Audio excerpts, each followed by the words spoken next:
All right, Assalamu alaikum, everybody. Bismillah ar-Rahman ar-Rahim. Welcome to an amazing Saturday session, day 6 of Surah Nisa. I'm so excited. I've been waiting all week for this evening.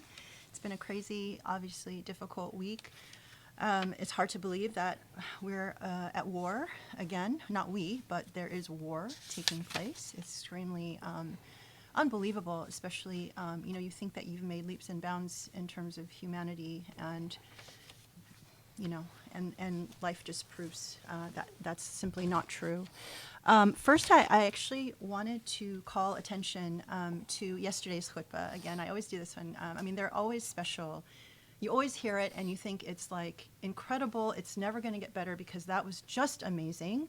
And then, sure enough, the next week, it's amazing, even more so. So yesterday's was one of those extremely powerful ones. I really encourage you to listen, especially I think the first khutbah nearly made me fall to tears, but I thought what I would do is actually share this lovely excerpt. Ramin does an amazing job pulling from the wealth of content that we have to try and share and give people like just little gold nuggets that get dropped everywhere to get a flavor for what kinds of things are said at the khutbah and why they're so powerful and so meaningful. So this is a quote from yesterday's khutbah that was particularly powerful, and the title was "The Plight of the Individual and the Sunnah of the Maker." The plight of the Muslim starts and ends. Oh my gosh, I just lost it. Hold on. The plight of the Muslim starts and ends with each individual. There is a deep flaw in the way we understand our religion. We take from our religion what boosts our egos and makes us feel special. We leave out everything that is summed up in one question. Do you purify or do you debase? From the time you wake up to when you go to bed, are the sum total of your thoughts and feelings about serving God's purposes and serving others, or about you? It is not the grand theories or obfuscations of academia, often fancy words camouflage hypocritical hearts. The eloquence of scholars often camouflages a deep-seated hypocrisy, an ailment of the soul. Look at our ummah. Whatever we thought would work has not been working. That's just one bit of yesterday's extremely powerful khutbah. But I wanted to share this concept that really touched my heart and really wanted to make me cry. This idea of the Sunnah of the Maker. We often talk about, obviously, the Sunnah of the Prophet, peace be upon him. But when you think about the Sunnah of the Maker, God, God just gives and gives and gives. And if our role is to be divine, then this builds on this idea that we should just give and give and give, and that, this is not about me, not about what my feelings are, what I need, but what can I do to give and serve. And it was extremely powerful. So again, please check it out if you haven't. If you don't have time to watch the whole thing, we will definitely, in next week's weekly email, have a summary from the khutbah so you can read it, and certainly it'll be just as powerful. So in that spirit, actually, I wanted to share something that Marwa brought to my attention this morning, which is a Muslim woman who just recently passed away. She was only 36 years old. She died of COVID complications. But she was a powerhouse superstar, the kind of person that we talk about, how Muslims should be. Her name was Jennifer Benich. She was an Occupy Philadelphia organizer. Let me read you a little bit, because I think what's so impressive is oftentimes not just the descriptions of what the person did, but what other people have to say. So forgive me, I'm just going to read a few quotes from different things. So Jennifer Benich, a prominent activist who prompted the creation of Philadelphia Community Land Trust and brought attention to housing issues in Philadelphia by organizing encampment protests, died Thursday of complications from COVID-19 at the age of 36. And here's a quote from someone. She was a natural defender of people who were suffering with injustices, said friend and fellow activist Ruth Burchett. She said she first met Burchett at a community meeting to stop the Temple University Stadium from being built. She remembered asking Benich, who was holding a sign, if she wanted to speak, and Benich said she did, but wanted to talk about the Philadelphia Housing Authority. She was the last speaker, and it roared the crowd. I later learned that this was the first time she had spoken publicly. First, let me just share a picture of her. So she's a hijabi, and I have like several other pictures of her just like out there, in front of the crowd, which are really inspiring. She leaves behind 3 children. Her oldest, 18, Cole Bennett, said he was most proud of his mother for the strides she made on behalf of the people seeking help from the Philadelphia Housing Authority. And he said she went with arguing with Kelvin Jeremiah, president and CEO of the PHA, not being able to be in the room with him, to like having meetings with him. She made leaps in housing, said Bennett of his mom. He believes her greatest legacy will be teaching him to always speak up for injustice. And you should always speak up, because even when she was shy, even when she was scared, she always did, and you didn't know she was scared because she would go up there and she would yell, and you wouldn't even know she was scared, he said. He went ahead and created a GoFundMe, and this is a message from him in the GoFundMe. A few words from Cole, the 18-year-old son. Our loving mother, Jennifer Bennett, passed away on February 17th, 2022. To the world and so many others, she was known as a ruthless and dedicated housing activist and a fighter of injustice for so many others. But as her children, she was more than that. She was also a loving mother. I'm her oldest son at the age of 18. My brother is 9, and my sister is 7. And to us, she was just as passionate about her family as she was for others. She homeschooled my younger siblings while still being fiercely involved in the activism community, even going as far as involving us in protest, teaching us about activism and standing up for injustice at a young age. We are devastated at the loss of our mother, and with all the extra responsibility and grief on our shoulders, we would greatly appreciate any help. So this is the GoFundMe page. It's Support Jennifer Bennett's Family. Bennett is spelled Bennetch. So she leaves 3 orphans behind, so please support her family. And on that particular GoFundMe page, you're able to see the people who want to leave words of support, people that she touched, and they're like lovely messages. And here's another message that I wanted to share about her from Marlon Lee McAllister, who donated. On behalf of Philly socialists, Jennifer Bennett was an inspiration to so many of us, always on the front lines, always demanding justice in the streets. Her death hit us all so hard. There was a moment that a comrade told me about her during the George Floyd uprisings, when the cops were bullying a group of protesters who had every right to be there. People were running, and she shouted something like, "Come back, we can't let them push us around." And the force of her presence rallied the crowd to come back, to stand up for what was right. Everyone has a story about Jen at a protest. Jen fighting for what's right. Jen courageously standing up and elevating the voices of those who needed to be heard. She was a force to be reckoned with, and we are diminished by her passing. Rest in power, Jen. So, this is obviously someone who, this is a huge loss for us as a Muslim community, a huge loss for people in Philadelphia, for everyone who knew her, for her family. But these are the times when we as a community, even if we don't know her, admire her, we need to step up, take care of her family, and so donate and, do whatever you can. Look at her legacy online. It's so impressive. And, she's taught her children to carry on her legacy, and may we all be like that, and may we all pass on that fierceness and commitment to our children, inshallah.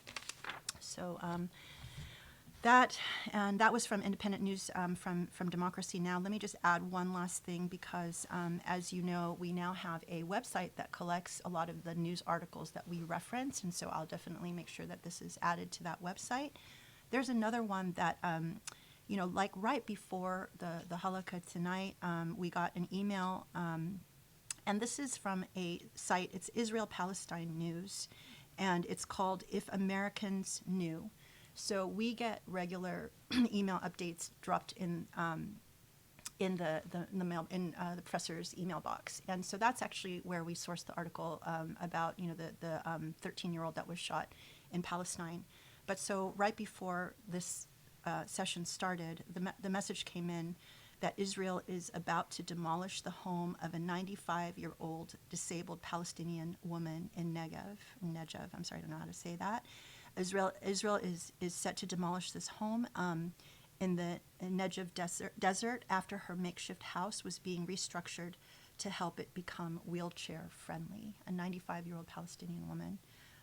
Just to say, again, we'll share this site. We need to know what's happening. People need to know. Americans need to know. And maybe when people hear more of these devastating stories, that, we can increase the critical mass that's necessary to make a difference.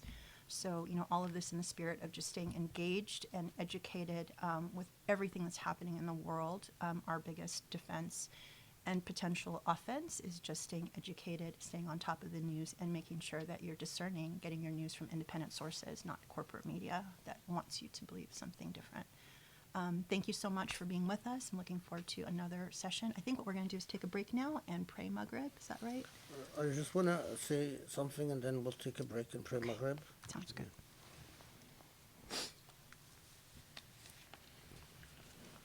السلام عليكم. بسم الله الرحمن الرحيم. سبحان الله العلي العظيم. الحمد لله رب العالمين. اللهم صل وسلم وبارك على محمد وعلى آله وأصحابه واتبعوا بإحسان إلى يوم الدين. اللهم اشرح لي صدري ويسر لي أمري واحلل عقدة من لساني يفقهوا قولي يا رب العالمين. I just want to say a quick word, and then we're gonna pray. We're gonna break for Maghrib, and then inshallah continue with the halaqa, Surah Nisa.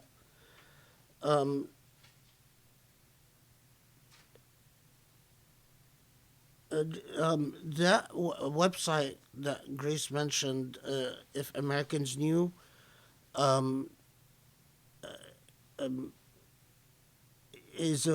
it belongs, or it was started by a very prominent novelist, Alison. I think her name is Alison Weir. This is a very prominent novelist and a very historical novelist. She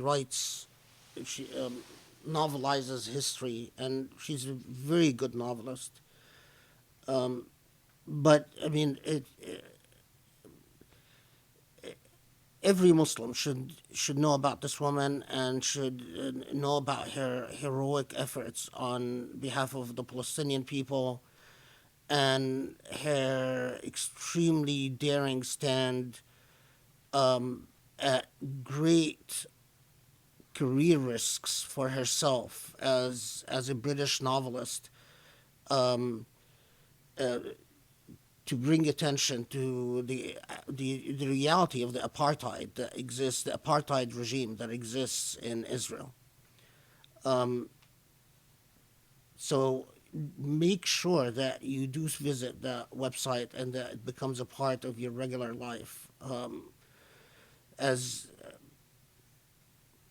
the other thing I'll just mention quickly, and it's something that inshallah I'll talk about more. It is really, for me, it is deeply. I don't know how to even what word to use even. If you notice, if you people have been following the Europe's reaction to the invasion of Ukraine,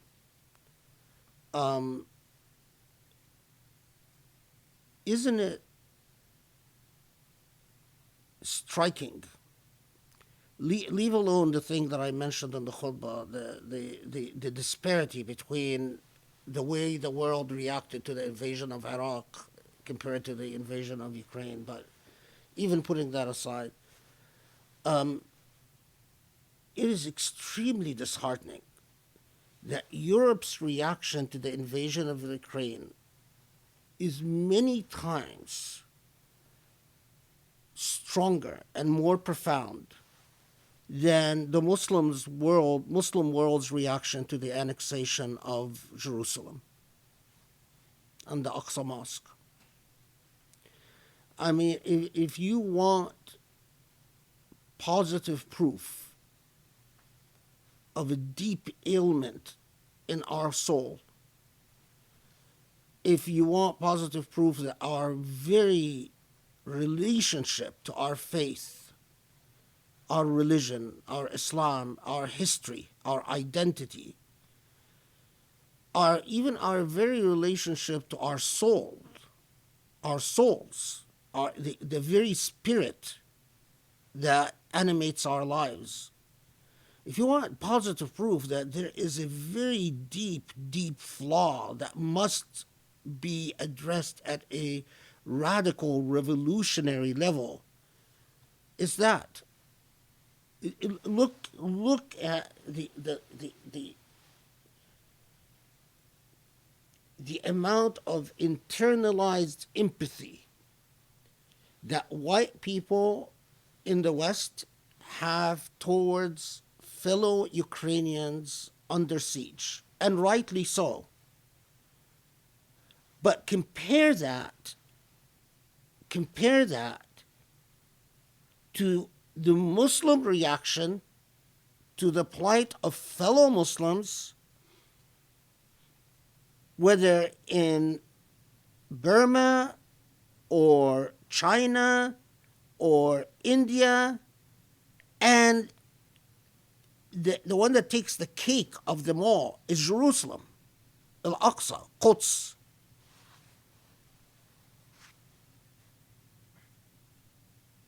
It is mind-blowing.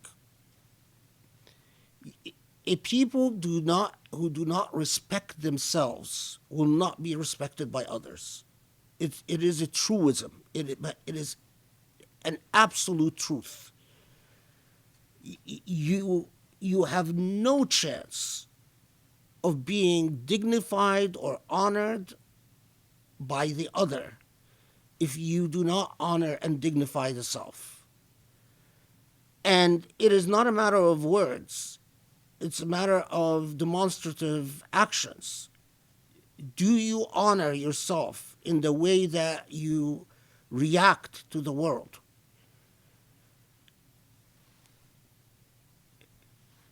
When you are robbed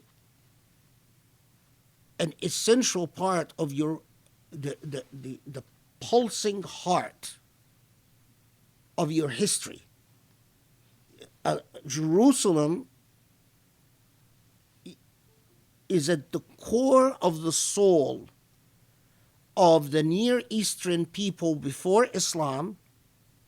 There was always a conflict over Jerusalem between the Romanized world and the Near Eastern world, the darker skinned people. And then in Islam was the actual liberation of Jerusalem and the settling of Jerusalem in its proper Near Eastern context. Jesus was a Semite. As all the prophets, the Abrahamic prophets, were Semites. And Jerusalem is a Semitic city among a Semitic people. And all of that was embodied in its liberated form with the Islamic civilization. And so throughout Islamic history, the barometer of the well-being of the Islamic Ummah was Jerusalem. Interestingly, Mecca and Medina was rarely reached by invaders, but it was Jerusalem that was constantly the barometer. And it shocked the non-Muslim world, the level of apathy. I can tell you that even among human rights activists, the level of apathy that exists among Muslims towards their fellow Muslims, the suffering of their fellow Muslims, shocks even human rights activists. I can see it in their eyes. I can see it in the way they dance around me, and they take what is that word? What is that expression? Tiptoe around me. It's like it's as if they want to ask me, what is wrong with you people? Why don't you care about your own people? They'll make comments about how surprised they are that, Muslims don't seem very interested in this and don't seem very interested in that and don't seem very interested in this. And especially now that everyone is waiting for the genocide that will explode in India against Muslims. And the entire human rights community is is actively trying to sound the alarm that genocide is not an event. Genocide is a process. Every genocide that has taken place was predictable. You don't wake up one day and there's a genocide. A genocide is a process that develops.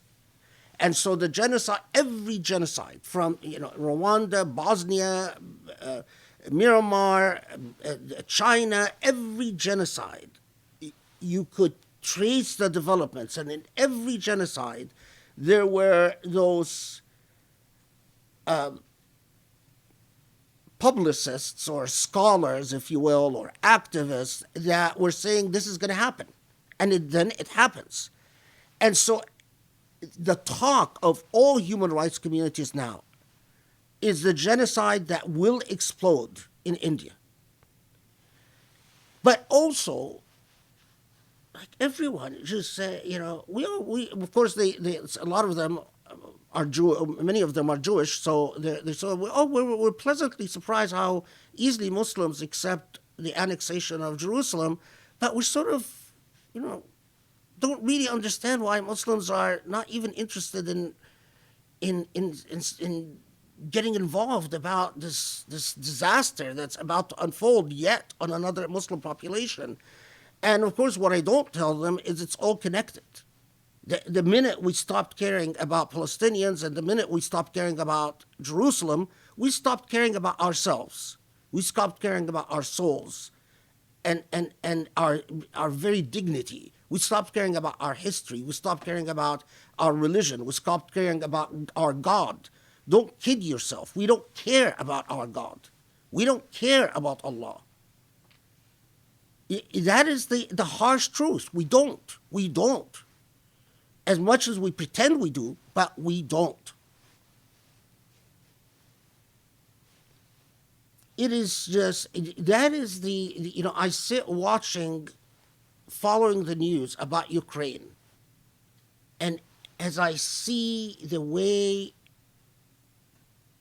what could I say? The way civilized people, white people, are reacting to the plight of fellow white people, and then I keep thinking of the examples of the Emirat and Saudi and Egypt, even when our prophet was insulted by the French government, and the images of cartoons of our prophet having orgies, pornographic sex were displayed on the buildings of the French government in public. Nothing on the part of the Saudi government, nothing on the part of the Emirati government, and nothing on the part of Muslim organizations in the United States. All the people that Muslims turned into superstars. Did you hear anything from Hamza Yusuf? Did you hear anything from Zaytuna? Did you hear anything from the people that you idealize and that you make the embodiment of Islam? And then people are surprised when finally a Muslim apostates, becomes Christian, or becomes, there's a very famous case of this Kuwaiti who became Jewish, and a Saudi who just became Christian, and it's a very public issue.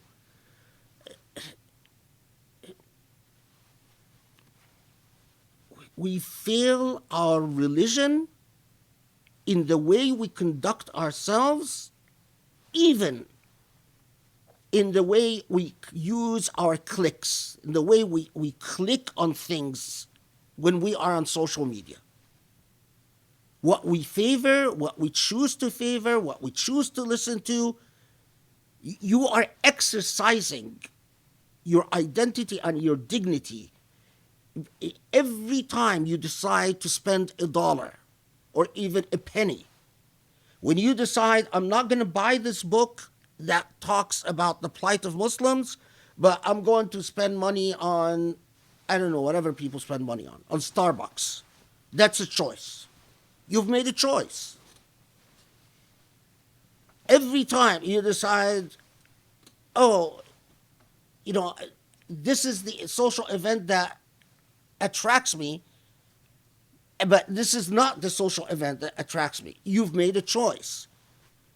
And a human being is nothing but the sum total of choices they've made.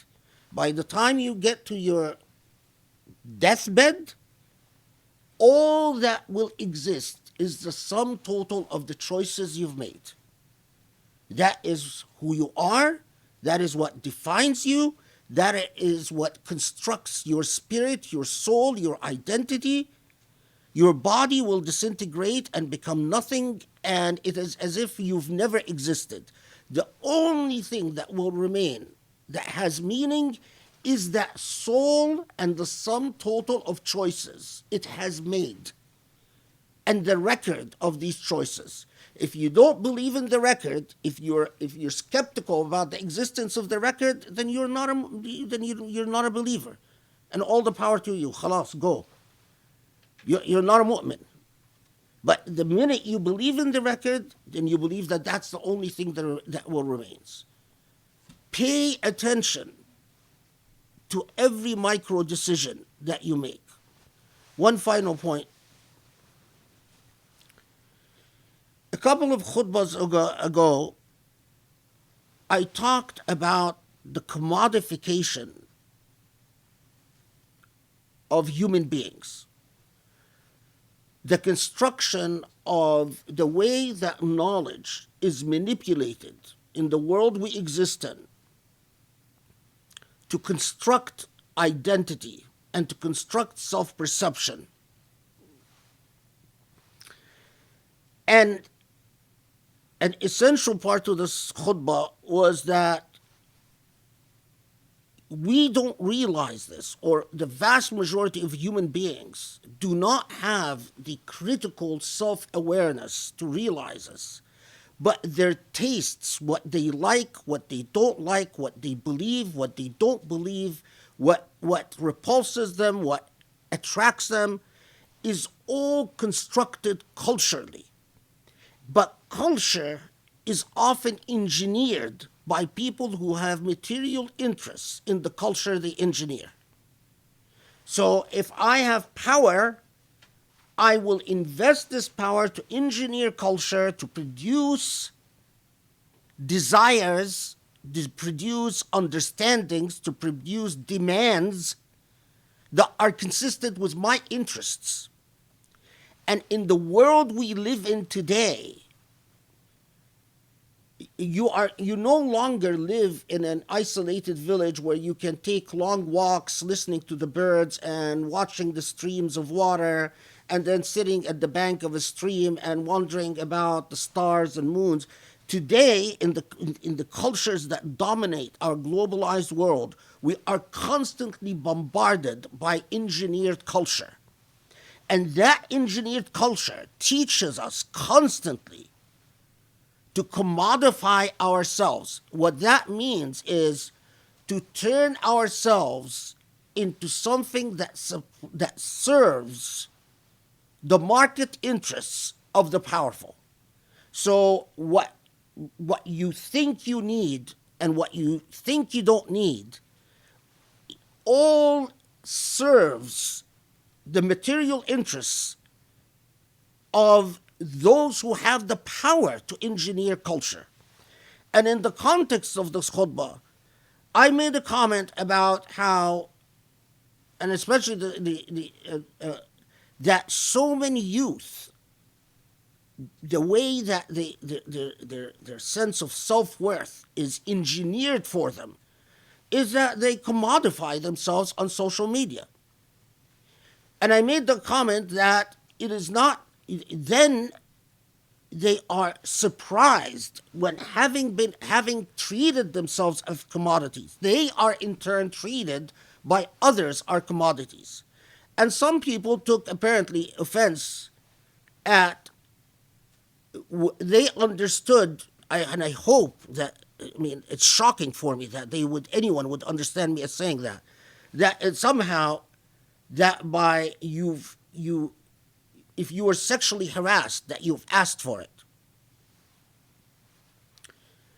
commodifying a human being is wrong. Commodifying the self is wrong. How do you commodify yourself?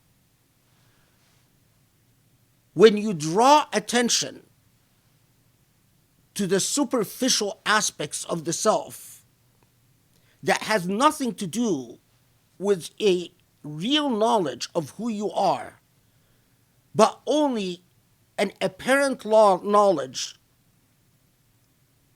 of the outer image of the self. In other words, you say, well, I'm going to pose myself, as we constantly see people do in social media. Now, does the fact that commodifying human beings is a moral wrong and self-commodification is a moral wrong, does that somehow make it excusable in any way, shape, or form when then people in turn commodify you? Absolutely not. I mean, but at the same time, we cannot be oblivious to the real human consequences of treating human beings as commodities. Look, commodifying human beings destroyed indigenous cultures. Commodifying human beings obliterated traditional systems of knowledge.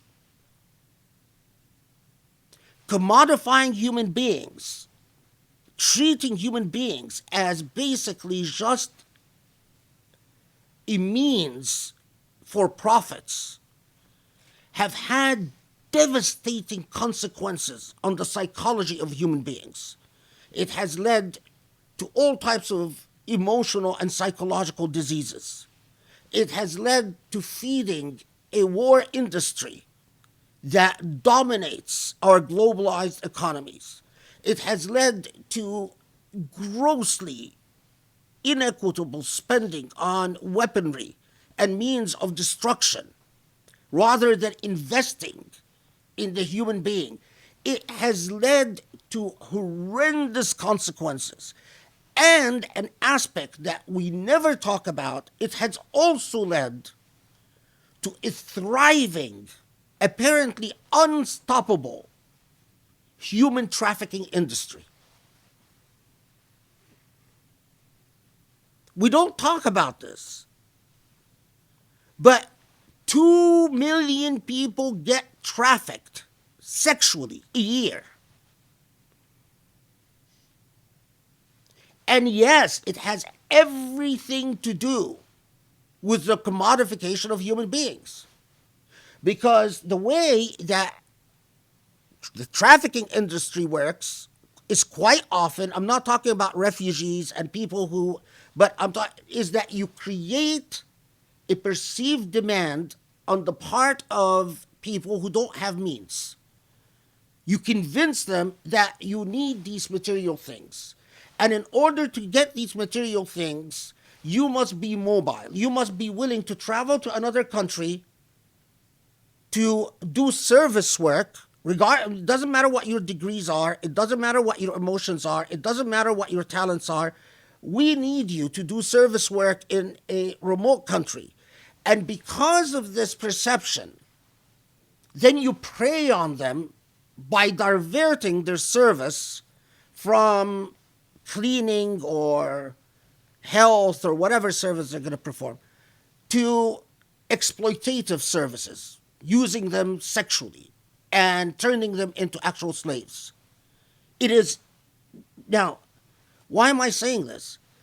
Because part of the culture we have created is that, and part of the commodification industry is that don't talk to our kids about the dangers of risky behavior.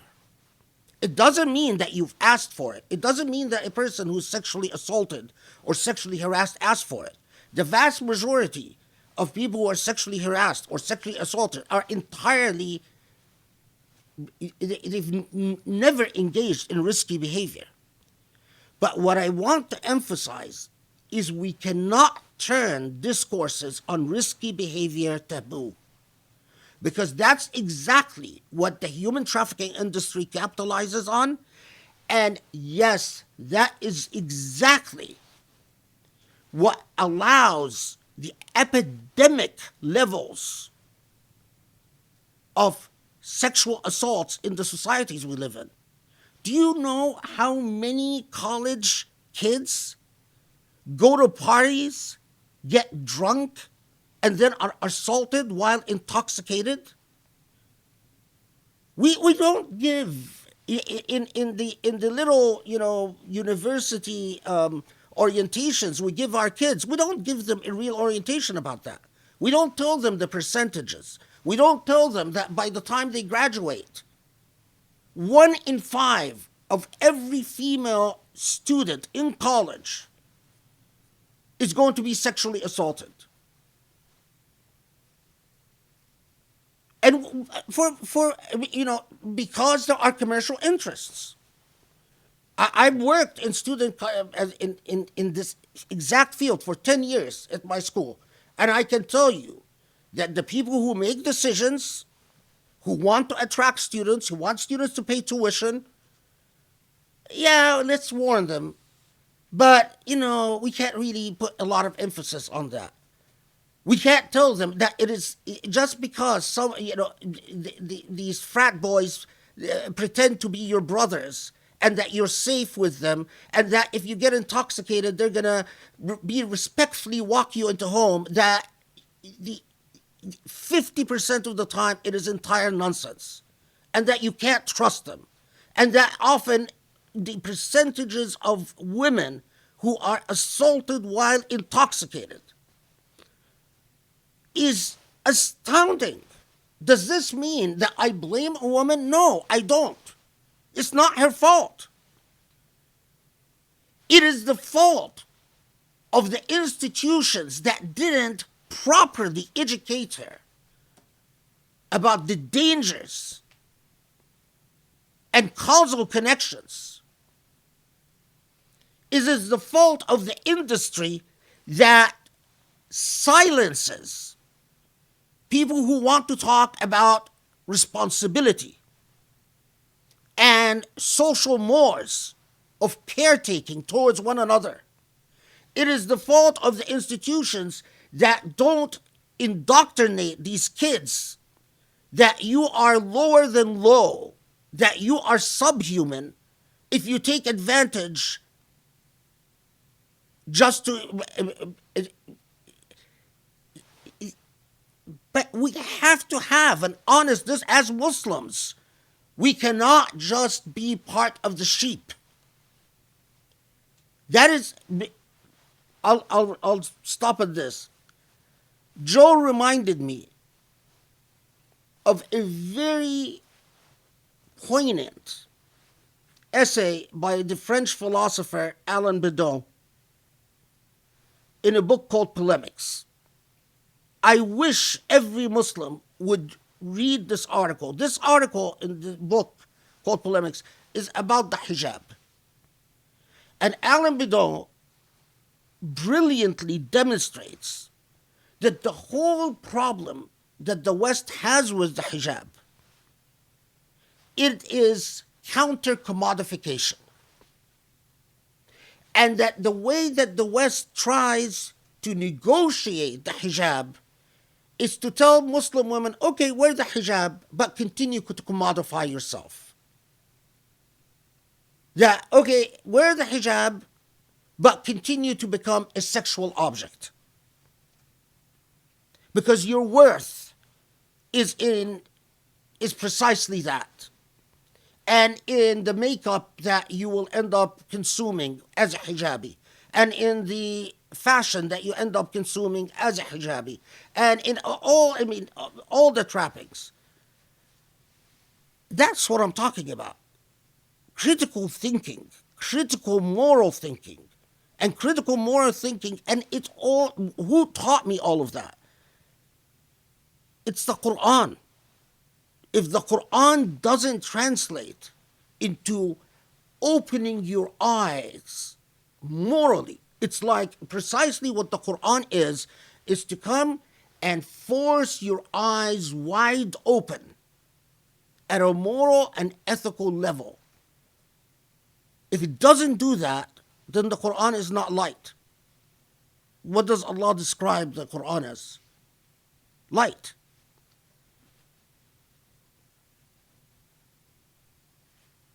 That what Allah gives you is light, and without Allah is darkness. Ask yourself, in every issue that you confronts you, what constitutes the light and what constitutes darkness? If we teach our kids social responsibility, if we teach our kids about risky behavior, if we teach our kids that there are a lot of demonic human beings, if we teach our kids that it is very easy for men to appear in sheep's clothes, are we embracing the light or are we embracing darkness? So I'm sorry if some people felt triggered. But my point is much deeper. I never blame a victim for being assaulted. This is like blaming someone for being tortured because they worked for justice, or saying you knew the risks when you started speaking out against a dictator. Obviously, that's immoral. But I want our eyes to be fully open as to the realities, moral realities, in the largely immoral world that we live in. Okay, let's pray Maghrib. Okay, we're going to stop for Maghrib and come back. Bismillah ar-Rahman ar-Rahim.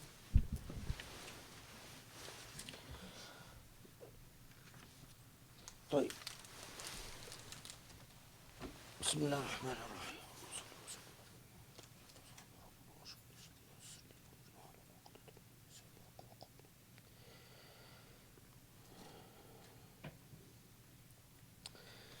So we reached the heart of Surah Nisa,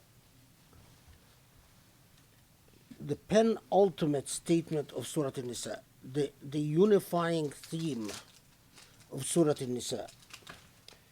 And that heart is in Ayah 75. وَمَا لَكُمْ لَا تُقَاتِلُونَ فِي سَبِيلِ اللَّهِ والمستضعفين من الرجال والنساء والولدان الذين يقولون ربنا اخرجنا من هذه القرية الظالم أهلها واجعل لنا من لدنك وليا واجعل لنا من لدنك نصيرا. And the heart is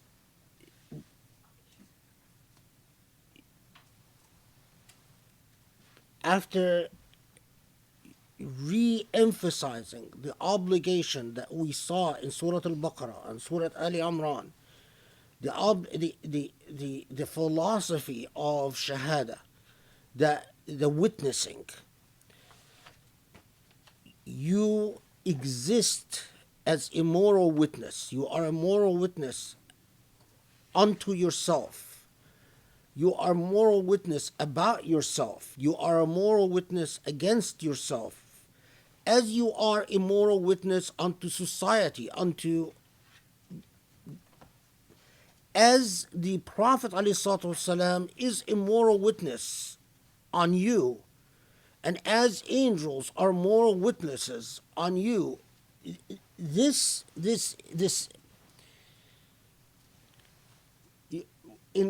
it has become common in philosophy to talk about moral responsibility. And moral responsibility is often the crux of it, or the what makes it pivot is a duty to do or not to do. But it is not as common in philosophical discourse to talk about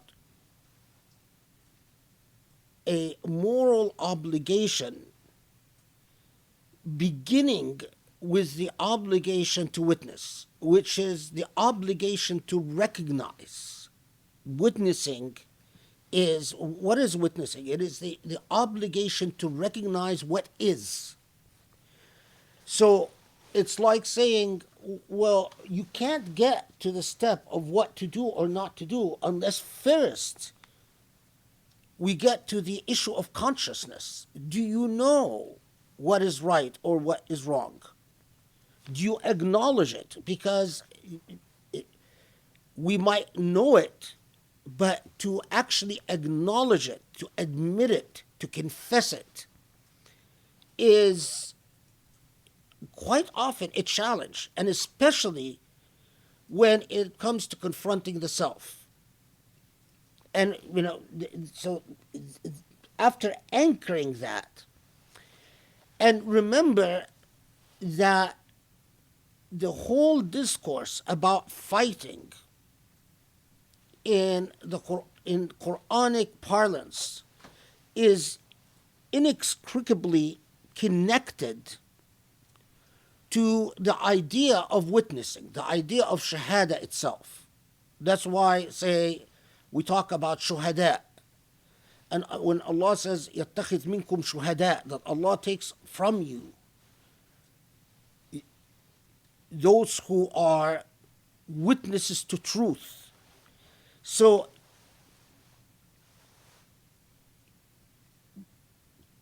fighting is never just fighting. Fighting is an act of witnessing. It is a result of recognizing what is right, what is truth, and then acting upon the need to protect what is right through the use of force. And obviously, sometimes that is forced upon you when someone attacks you and you're forced to defend yourself. And here, your ability to recognize what is truth and what is right is interconnected with self-interest. Why? Because, I'm being attacked. Someone wants to kill me. And so I want to protect my life. Well, yeah, I'm witnessing to the importance of preserving life, but it is burdened that the act of witnessing with self-interest, because it's not that I am recognizing it as a principle and acting upon the principle. I am recognizing it because I'm actually under threat. And as we know, when human beings, and the Quran constantly reminds us of that, when the Quran constantly tells us there are people who, when they are in true dire straits, they pray to Allah and ask Allah for this and ask for Allah for that, and then when Allah answers their prayers, they turn away. What is that all about? Well, what that is all about is exactly this point, is that human beings have an ability or have the propensity to drop the pretenses that obstruct them from witnessing the truth when they are in trouble. But once the trouble is gone, then the challenge, then it becomes much more difficult. So, and this, of course, we saw that, and this is what I just recited in prayer.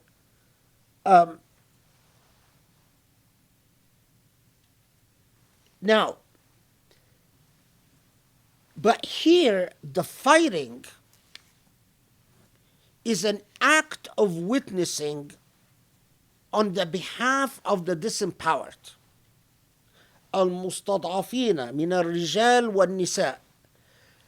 So, those who are oppressed, those who are exploited, to actually first recognize that fact, that these are oppressed people, and then to recognize, to witness to the fact that their oppression is wrong and immoral and that it must be removed.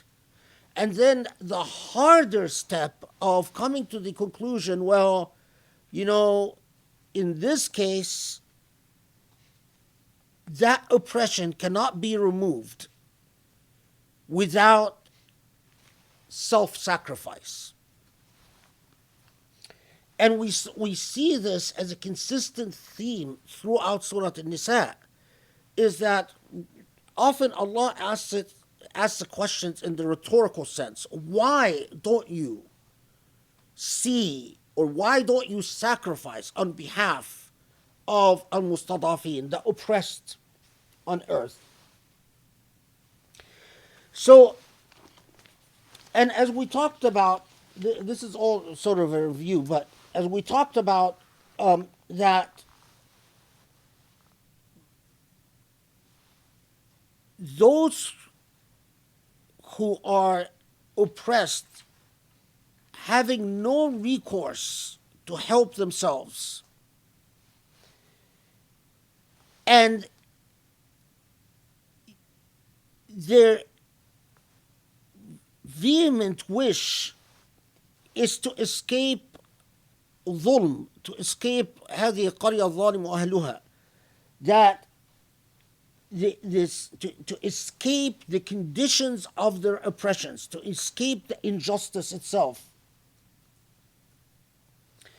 And then Allah, of course, follows this by reminding us that understand, and we talked about this in the past halaqah, that though the dichotomy is, do you fight on behalf of Allah, do you witness on behalf of Allah, or do you fight or witness on behalf of Taghut?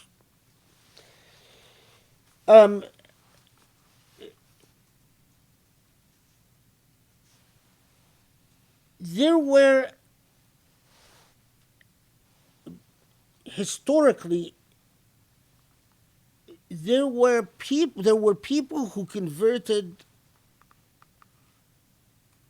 to Islam and remained in Mecca. Some of them failed to migrate because of weak willpowers. And as we will see, Surah An-Nisa comes and condemns these Muslims. It condemns them because they were an active agent in their own oppression. They accepted a situation where they lived under oppressive conditions, and living under these oppressive conditions, as we will see, sometimes even forced them into highly immoral or positions where they actually had to serve in the army of the kuffar.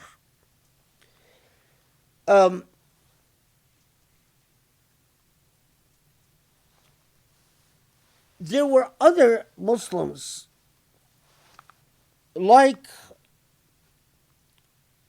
Al-Walid ibn al-Walid or Salama ibn Hisham,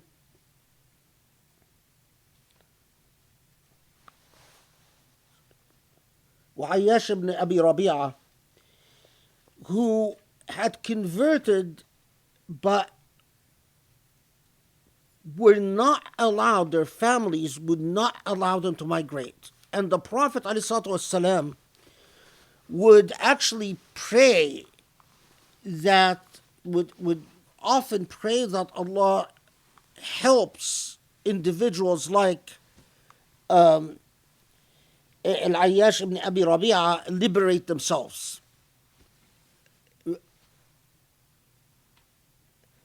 And of course, them and their families.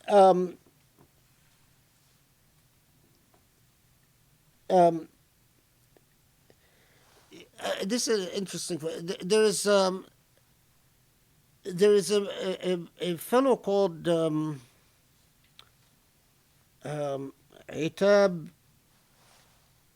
ibn Usaid. This was a young fellow who had converted, but he was under 18.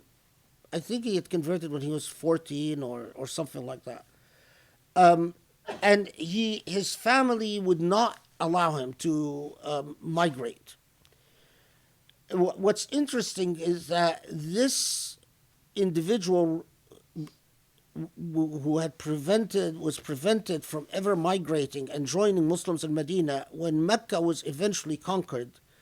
Itab was 18 years old, and it has always struck me that the Prophet ﷺ put Itab in charge of Mecca, an 18-year-old, but an 18-year-old who has endured years of persecution and persevered. These sort of, again, the power of socialization and culture. What does age mean? We never think about this, but age is like class, is a thoroughly cultural construct, and it's constructed often, again, for commercialized reasons, for reasons of profits. But even our idea of what people should be doing at what age, and what should you expect from each age category, we never. If you delve into history, it disabuses you from the brainwashing of your specific cultural moment, because you realize that human experience is far more diverse and far more rich than the specific cultural historical moment in which you were born. And what people just take for granted as immovable truth. Anyway, okay.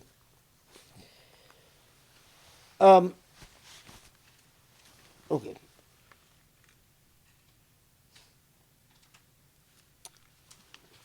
Now look at 77. ألم تر إلى الذين قيل لهم كفوا أيديكم وأقيموا الصلاة وآتوا الزكاة فلما كتب عليهم القتال إذا فريق منهم يخشون الناس كخشية الله أو أشد خشية وقالوا ربنا لما كتبت علينا القتال لولا أخرتنا إلى أجل قريب قل متاع الدنيا قليل والآخرة خير لمن اتقى ولا تظلمون فتيلا.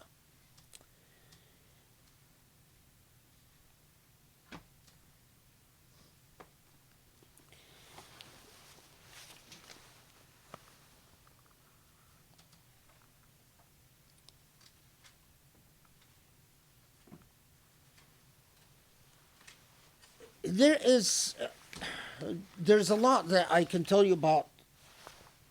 Now, so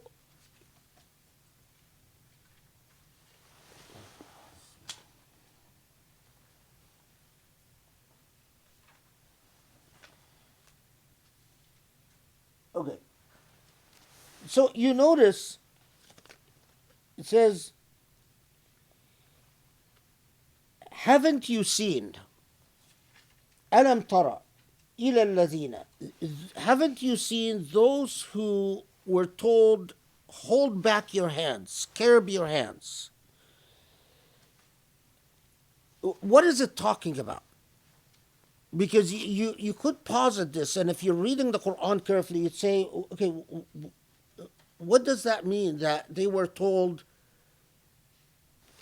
hold back, refrain, and establish prayer and do zakah, and then when firing was decreed, they chickened out? What is it talking about? it's talking about a very human, real life unfolding in Medina.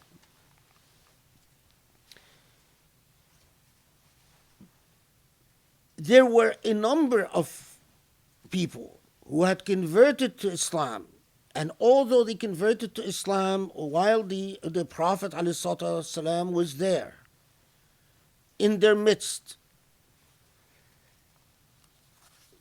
right upon becoming Muslim, they started engaging in macho talk. So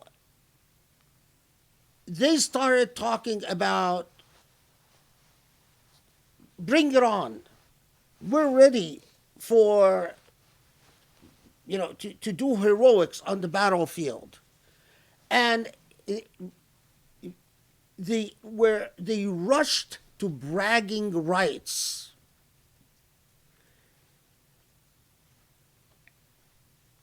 What they were told at the time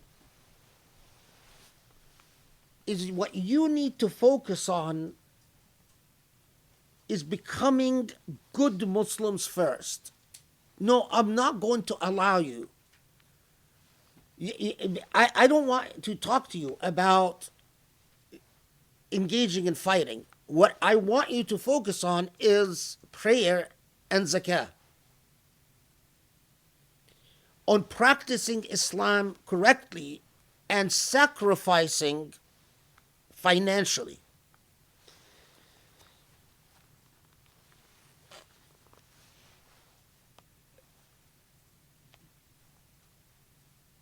But then, as it became clear in Ali Imran and in the revelation of Surah Nisa that fighting is not about spoils of war. Fighting is not about showing off how your skills with the sword, which Arabs used to have these ways of showing off in battle, which was really sort of a theater, but it wasn't really engaging in much fighting at all. It was sort of like just doing these dances on the battlefield. And in fact, fighting is not even about you. Fighting is about a principle of liberating the oppressed.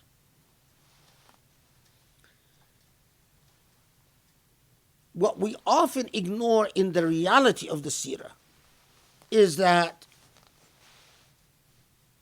some chickened out.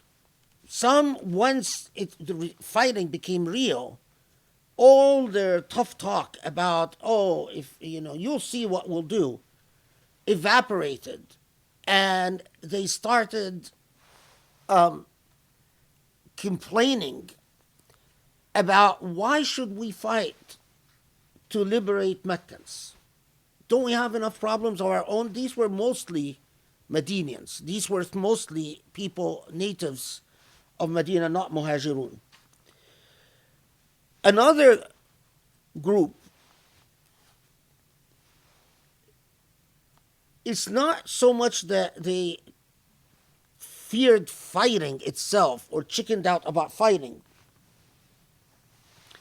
but once they realized that there are rules as to spoils of war, that all the sort of pre-Islamic reasons that people engaged in battle, Islam has canceled. They started objecting. There is yet a third group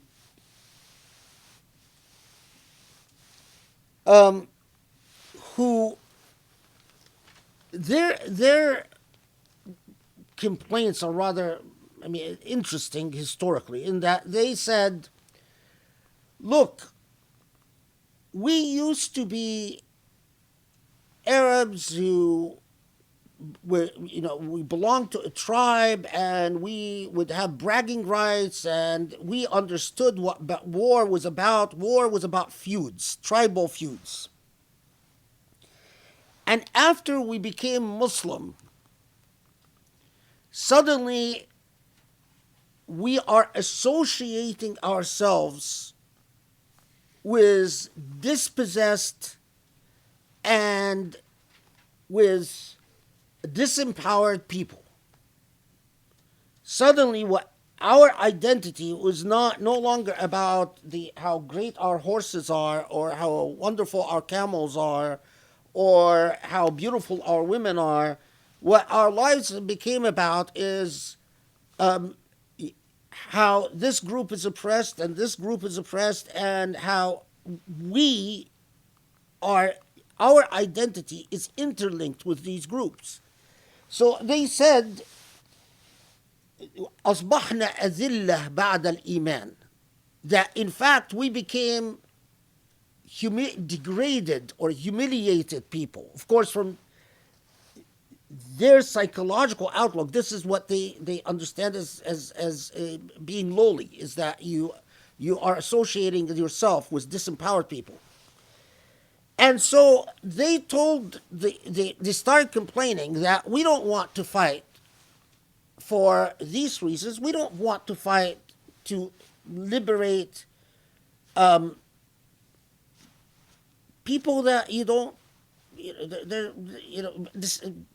disempowered people, oppressed people. What's so cool about that? What's so fancy about that? We don't want to. So now, what's very interesting is that when their complaints reached the Prophet ﷺ, some of the companions were livid, understandably.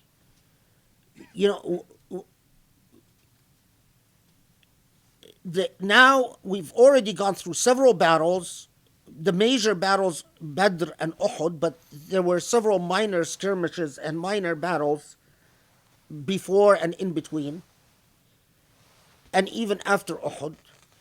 And now that it is, when the philosophy of what our battles are about are becoming clear, you are breaking ranks and you are reneging, because some of them had in fact engaged in Bay'at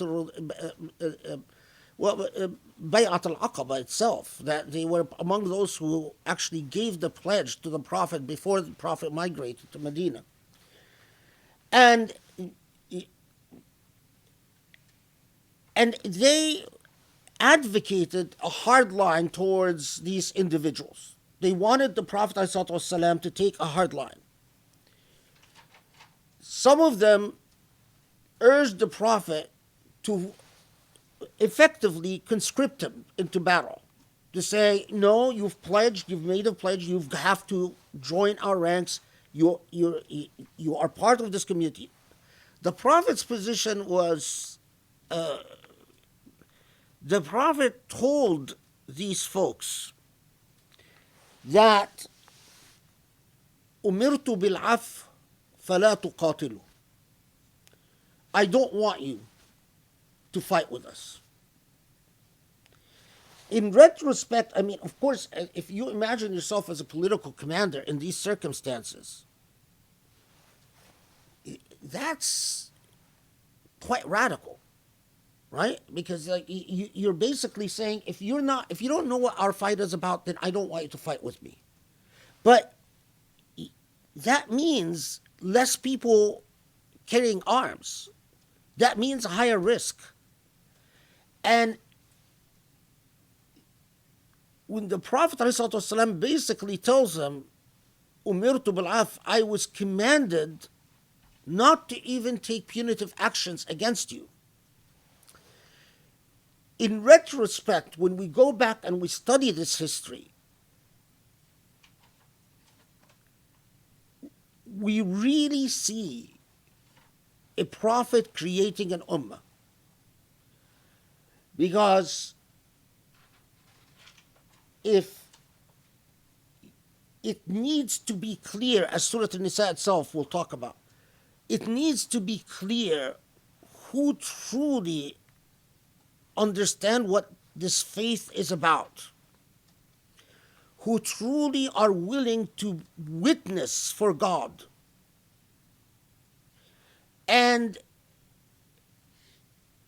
who, okay, fine, they want to claim they're Muslim, they want to claim Muslim status, that's between them and Allah. But as to the group that does understand what witnessing for God means, it must always be clear for them, to this group, it must always be clear what being on the side of God means. To put it differently,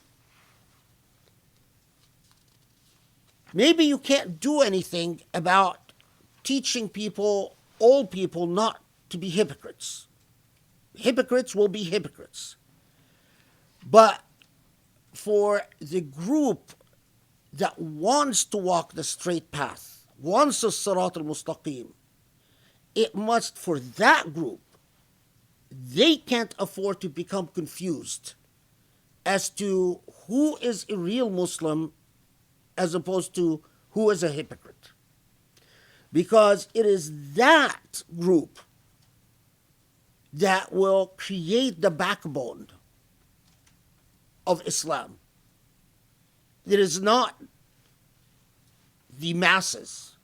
And the way the trajectory of Islamic history demonstrates that perfectly. While we have the masses commit atrocious idiocies, the masses assassinate Osman, the masses even join in the murder of Al-Hussein, the Prophet's grandson. The masses ultimately support the person who is responsible for killing Al-Hassan.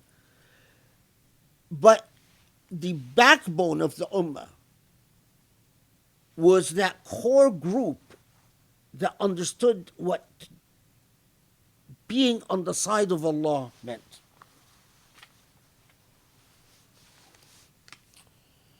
And we'll see this develop further. Okay. So then, so this is, where are we? Okay, yeah. And of course, as you notice, that 77 explains that for the group that when the challenge was put to them, they became cowards. They said they instead of being clear about what their life means and what their life is about, they started having the second thoughts that you would expect human beings to have. Okay. And then Allah comments on this through 78. أَيْنَمَا تَكُونُوا يُدْرِكُكُمُ الْمَوْتُ. So,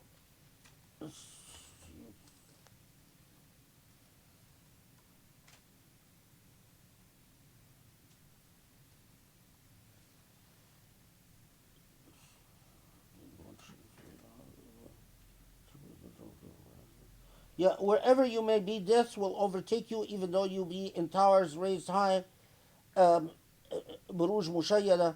Yet when a good thing happens to them, okay, maybe I should explain that one. That okay, so we understand that first Allah says, understand that if it's death that you fear, if Allah wants you dead, you will die, regardless of where you are.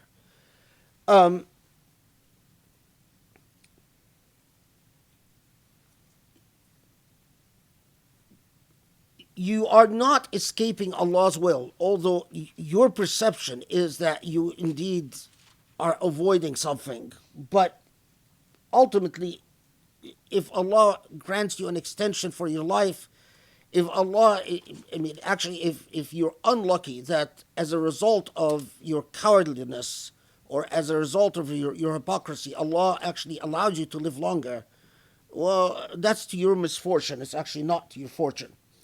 because you live longer and you commit greater sins. Okay. However, this goes a step further. وإن تصبهم حسنة يقولون هذه من عند الله وإن تصبهم سيئة يقول هذه من عندك قل كل من عند الله فما لهؤلاء القوم لا يكادون يفقهون حديثا. Muhammad Asad translates it as, when a good thing happens to them, they say, the same people, this is from God. Whereas when evil befalls them, they say, this is from you, O fellow man. All is from God. And what then is amiss with these people, that they are in no wise near grasping the truth of what they are told? Okay, so the tendency, when it says that when something good happens to them, they say this is from Allah.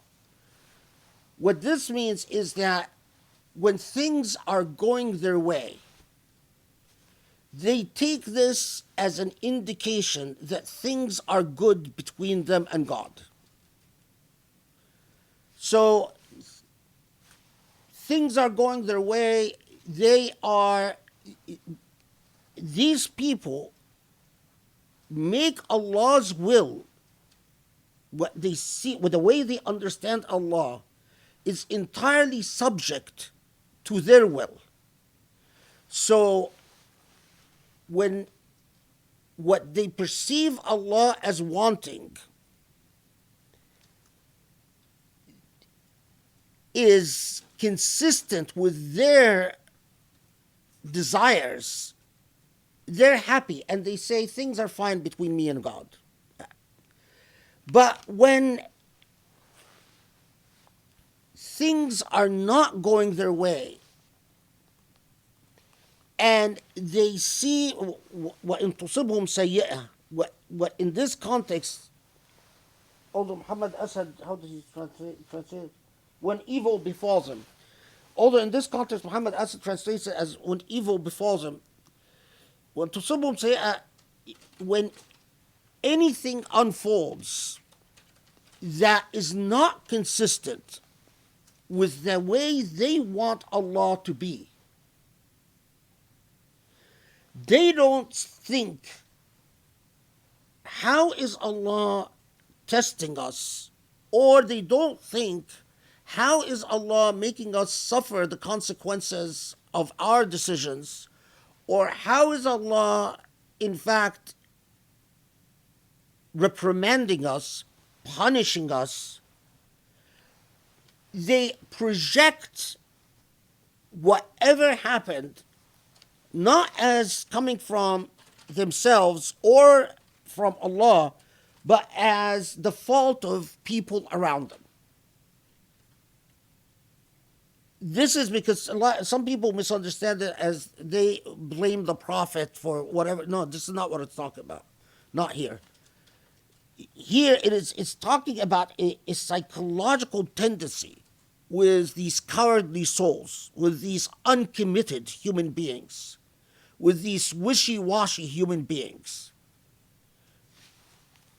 When things are going their way, oh, we love God.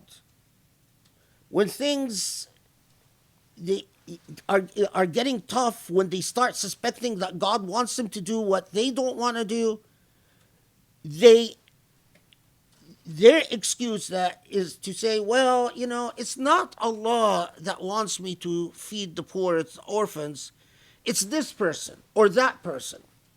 It's not Allah that wants me to go to battle to defend the powerless. It is actually just the opinion of this person or that person. That's which we can clearly understand. I mean, if you think of even our lived experience, we see that all the time. Is that, well, it's not that Allah, I mean, subhanAllah, what I was just talking about earlier. It's not Allah that wants me to stand up for Jerusalem. No, this is just the opinion of Khalid Abu Fadl. That's what it's talking about. It's not a law that says you can't live your life oblivious to the suffering of the Rohingyas and the Uyghurs and the Kashmiris and the Muslim Indians and the Palestinians. Oh no, this is just, Khalid Abu Fadl has some hang up. It's that's what it's talking about. And Allah comes and says, "What is wrong with you?" Effectively, what is? These people are psychologically, emotionally, intellectually so crippled that they don't see the hypocrisy in the way that their brain and their heart works. Okay.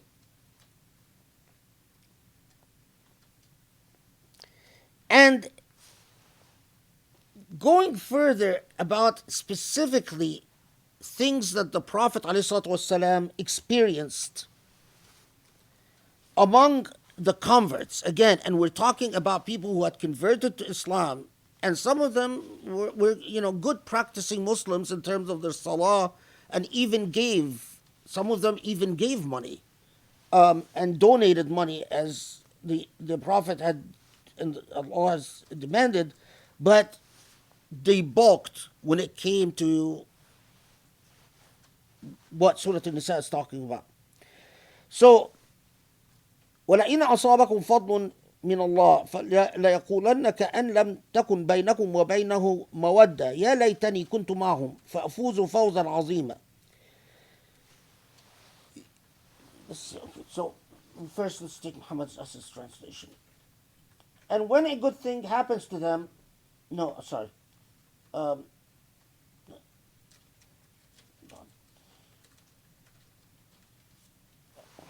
What is it?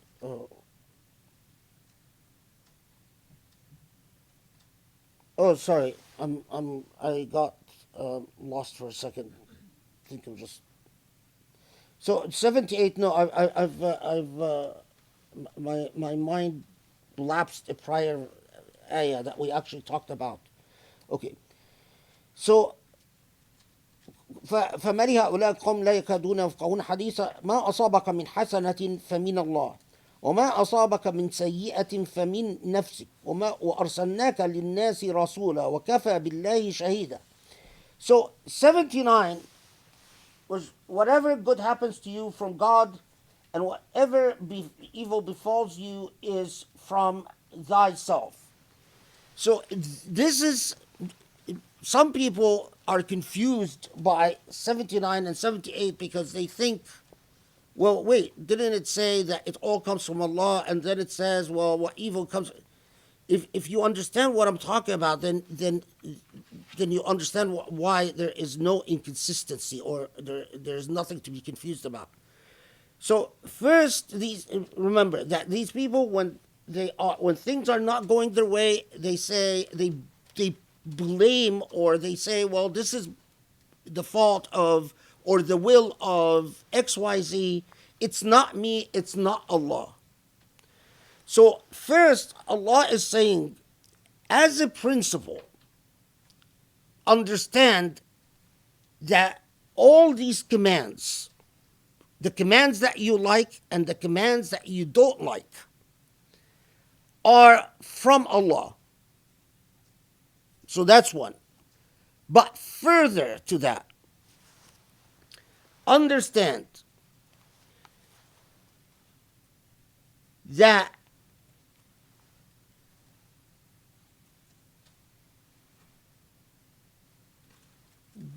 when there are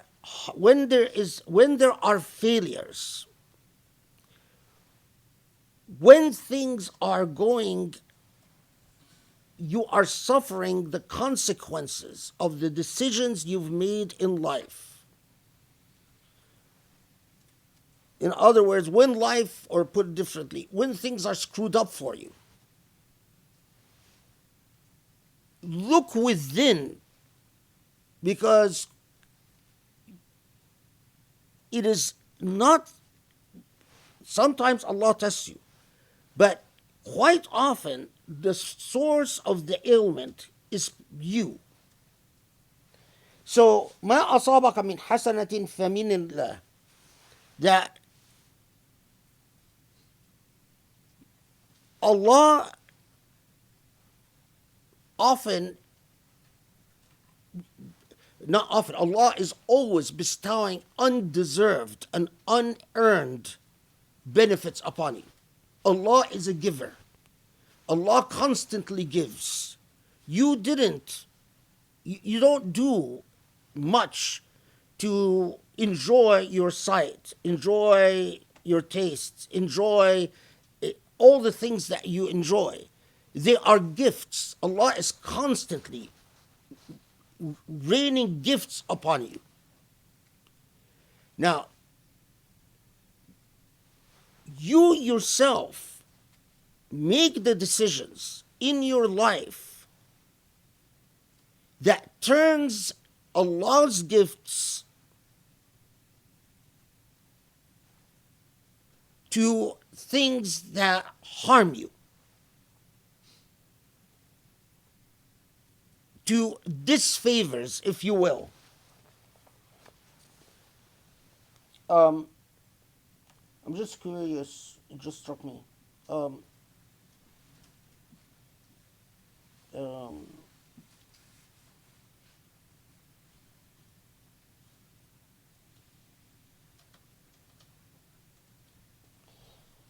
Yeah, it's a result from actions or behavior or just according to the natural law of cause and effect. Yeah, actually, it's something close to this. So Muhammad Asad in his footnote says, to suffering resulting from the actions or the behavior of the persons concerned, and this in accordance with the natural law of cause and effect, which God has decreed for all God's creation, and which the Quran describes as Sunnatullah, the way of God.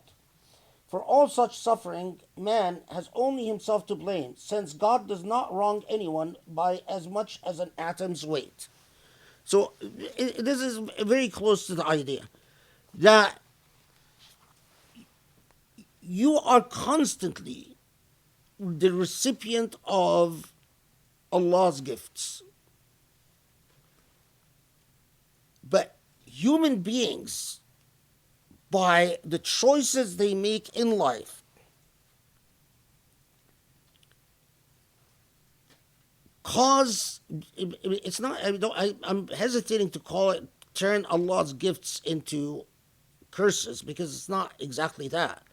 But they inflict harm upon, they invite harm upon themselves. And these are the moral consequences of their actions.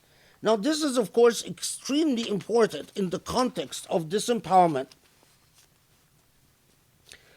and in the context of Surah Nisa talking about waging war, because think of it as Allah is making a case for why you need to make the ultimate sacrifice to serve moral causes.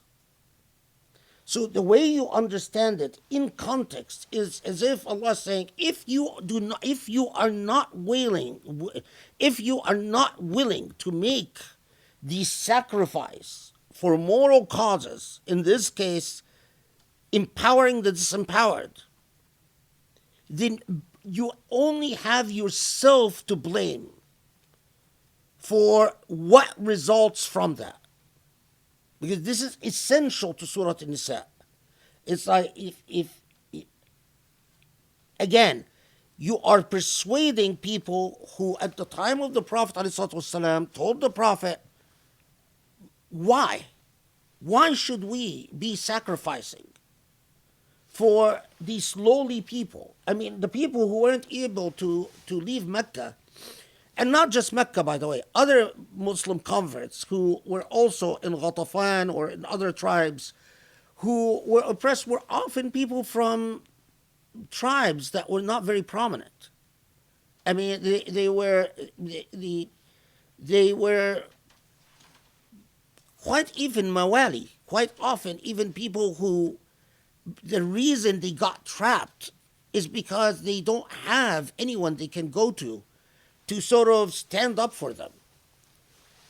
And that was really a moral challenge, because for a lot of the people who were new Muslims, so it's not just we're sacrificing to protect Medina. We are now fighting to liberate these Mawali.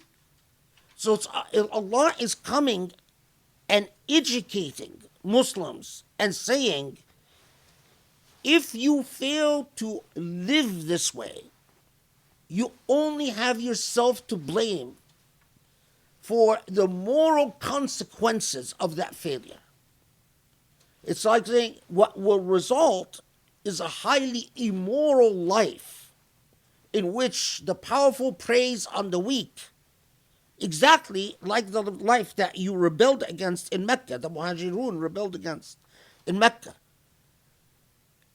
And you're going to, because Allah knows us, you're going to ultimately say, why is the world so unfair? Why is the powerful constantly preying on the weak? Why are things so messed up in this world? Why is the world so ugly? Well, it's because of you. It is because generation after generation of people chose to philosophize harm away, to philosophize the principle of sacrifice away. Exactly like modern Muslims, when they say, why should we make sacrifices for the Uyghurs? Why should we care about Palestinians? Oh, why should we care about Al-Aqsa or Quds? And they philosophize it. And they philosophize it so well, to the point that you even find Muslims who are defending the Muslim ban. You remember that? And Allah is coming saying, well, okay, live with the consequences. If you fail to make a stand, live with the consequences. Because eventually you will have children who will blame Allah for all of this and say it's a very unjust world and it's Allah's fault, and they will rebel against Islam altogether and religion altogether. And you know whose fault it is? It's you. That's why Surah Nisa was a revolution, people. And that's why the Prophet ﷺ tells these people who were whining and complaining, okay, fine, don't fight with us. We don't want you. Sit on the sidelines. I can't build an ummah with you.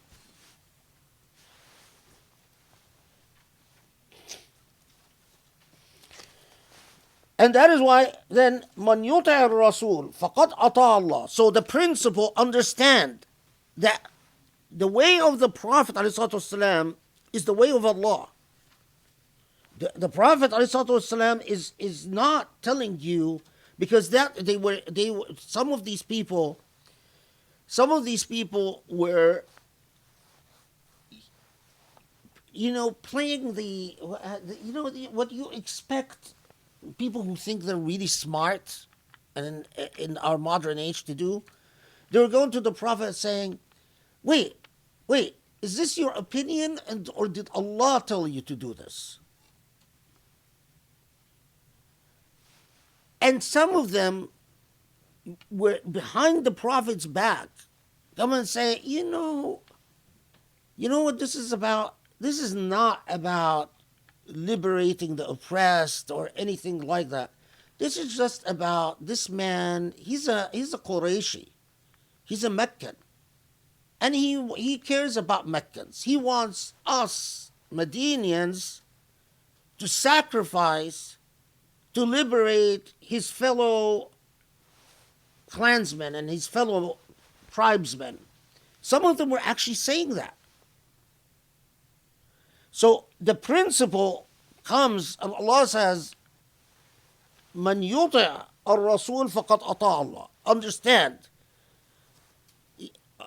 all this pontificating and intellectualizing that people are doing and apologize, It doesn't work. Obeying the Prophet is obeying Allah. But وَمَنْ تَوَلَّ فَمَا أَرْسَلْنَاكَ عَلَيْهِمْ حَفِيظًا. 80. In the midst of all of this, Allah comes and tells the Prophet, but that who turns away, that who still doesn't want to listen, you tell them all of this and they're still pontificating and saying, why should we, and so on. We haven't sent you as a controller over them. We haven't sent, in other words, precisely what the Prophet ﷺ, who was telling them, okay, fine, go sit on the sidelines.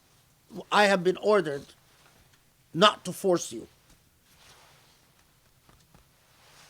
This is what you find in Surah Nisa. وَمَنْ تَوَلَّى فَمَا أَرْسَلْنَاكَ عَلَيْهِمْ حَفِيظًا. Okay, fine. Tell them, go away. They're still, you're not kicking them out of Medina, you're not telling them they're not Muslims, but Allah knows they're hypocrites. And because of their hypocrites, don't rely on them. You can't rely on them. Okay.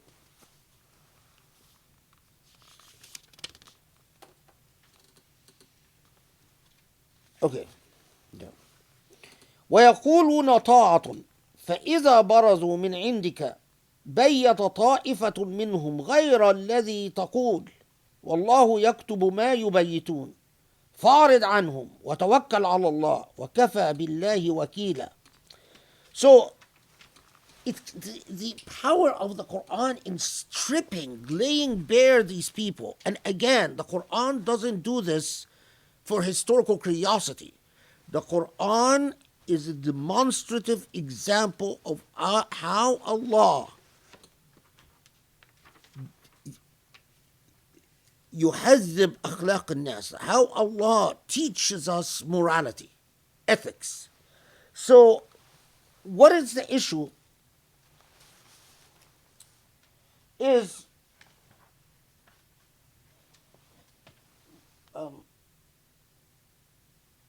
yeah, okay, no, I can do better than this. Okay. So, that so many of them, Allah knows that so many of them, when they talk, وَيَقُولُونَ طَاعَةٌ, that when they talk to other people or their public position, whether it is in the presence of in the Prophet ﷺ or in other public forums, they pretend to be obedient, good, solid Muslims. Their position is, oh yeah, of course, we obey Allah. Are you kidding? We were serious when we became Muslims. But when they go out and the metaphor here is a tabyit, like as if when they go in the dark of night, but it's, of course, it doesn't necessarily mean the dark of night, meaning that when they are away from the public gaze or away from the sight of the Prophet ﷺ and those who are close to the Prophet ﷺ. So we have several narratives of some of them around the Imam Ali radiallahu anhu. They say, yeah, of course. When Imam Ali confronts them and says, are you going to obey Allah and the Prophet? Say, of course. We took the Shahada, man. And the minute they are away from either the Prophet or Imam Ali, the chitter chatter and the gossip starts. Oh, this is about his people, as we've talked about. And Allah knows the truth, that Allah knows their hypocrisy. Allah knows their gossip. Allah knows their double talk. فَأَعْرِضْ عَنْهُمْ. And فَأَعْرِضْ عَنْهُمْ means دَعْهُمْ وَشَأْنُهُمْ. That leave them alone. فَأَعْرِضْ عَنْهُمْ means you're not going to arrest them. You're not going to persecute them. You're not going to call them kuffar. You're not going to... All you're going to do is you are going to leave them alone. And understand that for this path, you need to rely on Allah. And not on human beings that are often finicky. And what is that expression? Way weather. Fair weather. Fair weather. Fair weather. Yeah. Fair weather people. Yeah, they are... Subhanallah, because, you know, here's the thing, is that we are often taught like a little fairy tale, right? People convert to Islam, they become companions of the Prophet ﷺ, and they're perfect. And then they're perfect. That's it. And then you sit there and we ignore the extent to which the Quran documents how humans struggled. They were humans, just like us. But you see, in their weaknesses, in their struggles, in their failures, as well as in their successes, is lessons for us. It is telling us about how so many people at the time of the Prophet ﷺ simply failed. We don't do ourselves any favors by ignoring how layered the Quran is and, you know, telling fairy tales about, you know, how just everyone, you know, miraculously says the Shahada and becomes a perfect Muslim. Because then that creates a whole nation of hypocrites. Because we then are never able to reproduce that. And because we're never able to reproduce that, we live in perpetual disappointment. And we don't want to admit the disappointment, so we cover it up with our own fairy tales. And you breed dishonesty in a people. We need to learn to be honest in this. Look at how honest the Quran is. Wouldn't it be wonderful if we learned from the honesty of the Quran how to be honest about ourselves and our ummah? Imagine if the Quran was being revealed today. Imagine how honest the Quran would be about what we are living through. That's the standard.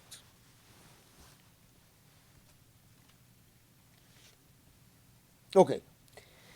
Now, so this is precisely why أَفَلَا يَتَدَبَّرُونَ القرآن ولو كان من عند الله من عند غير الله لوجدوا فيه اختلافا كثيرا. So,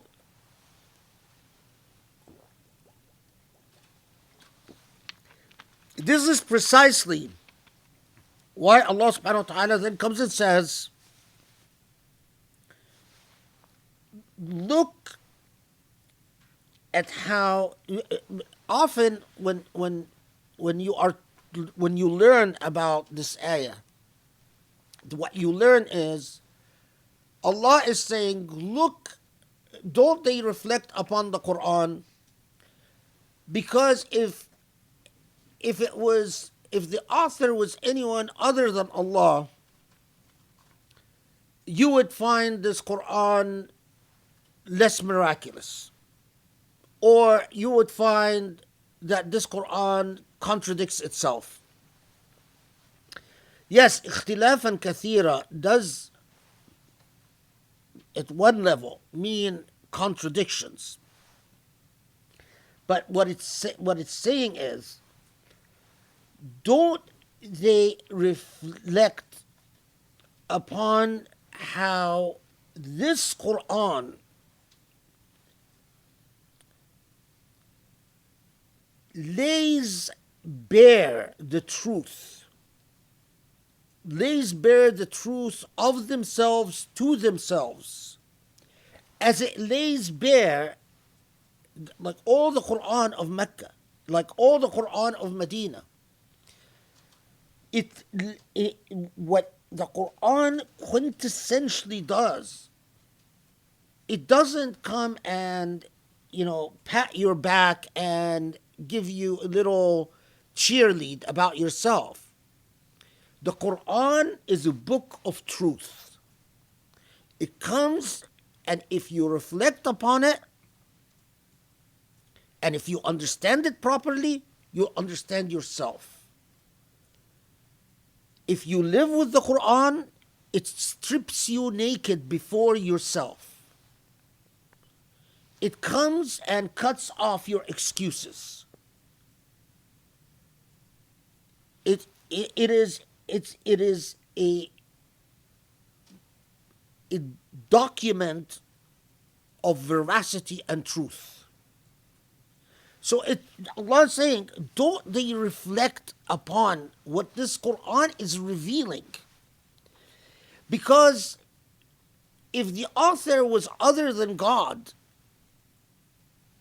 what they would find in it is what you would expect a human being to do. A human being would not, and we saw so many examples of that, right? A human being would not come and teach you at a certain point to be like steel, and at a certain point give you a lesson about what is your roof, what is your ceiling in life. A human being wouldn't come and at another point come and says, in the midst of a absolute national crisis, when people are tempted to call each other traitors and to execute traitors, and comes and says, turn away from them. You don't need them. That if you reflect upon these truths, you will see. But it requires, as Allah says, يَتَدَبَّرُونَ Quran. It requires, the tadabbur al-shay' is to deeply reflect upon something. So it doesn't say يَقْرَؤُونَ Quran, don't they read the Quran? And it doesn't say أَلَا يَسْمَعُونَ Quran, don't they listen to the Quran? يَتَدَبَّرُونَ Quran, don't they reflect upon the Quran? Because if you truly reflect the way we've been reflecting since we started this, it becomes undeniable. You need to be absolutely determined to self-delude yourself. You need to be absolutely committed to self-delusion, not to see that the author of this book cannot be human. Because there is no, give me another text like it. Give me another text anywhere. And this is a defiance to all people. From now till the time I leave this world. Give me another text written by a human being that shows the level of moral consciousness and sophistication like the Quran. I spent an entire lifetime reading religious texts. If there is a religious text, name it. I've read it. I've learned languages to read religious texts in their original languages. And there isn't. The Quran is truly a unique document in human history, unlike any other. Can't be compared to any other. And what is required to come to that is tadabbur, proper, deep reflection. Now, of course, it gets harder because at their time, to reflect upon the Quran, they had the Prophet ﷺ living. They had Ahlul Bayt right there. They had Ali radiallahu anhu right there. They had Abu Bakr, they had Umar right there. But then as we move away, and then we have the interventions of colonialism, and we have the interventions of capitalism, and we have the interventions of imperialism, and we have the interventions of globalism, and we have all the different interventions, and the distance between us and the Quran gets more and more remote, then the level of tadabbur that is required needs to become more and more intense. But look at how small the effort of tadabbur that we invest compared to how huge the challenge is. To the point that come today and you say, let's invest in it's like most of what we invest in, we want people to tell us what we already know about the Quran. Not anything remotely new, not anything original, not anything that actually contributes to layers of knowledge, but just tell us tell us the same old stories, the same narratives about Sirah, the same, and that's not tadabbur. And that's not how to understand the challenge of ikhtilafan kathira. That why does Allah says if it was from other than God, you would find ikhtilaf kathir. Ikhtilaf kathir is not just contradictions. You would find it a very different book. It's like you would find it like all the other books that you read, that humans write. Okay. Now 83. وإذا جاءهم أمر من الأمن أو الخوف أذاعوا به ولو ردوه إلى الرسول وإلى أولي الأمر منهم لعلمه الذين يستنبطونه منهم ولولا فضل الله عليكم ورحمته لاتبعتم الشيطان إلا قليلا. Okay. So 83, which just a quick so I'll translate as I go along. Okay, because this is a وإذا جاءهم أمر من الأمن أو الخوف أذاعوا به. So what is the issue here? Is that part of the weakness of faith,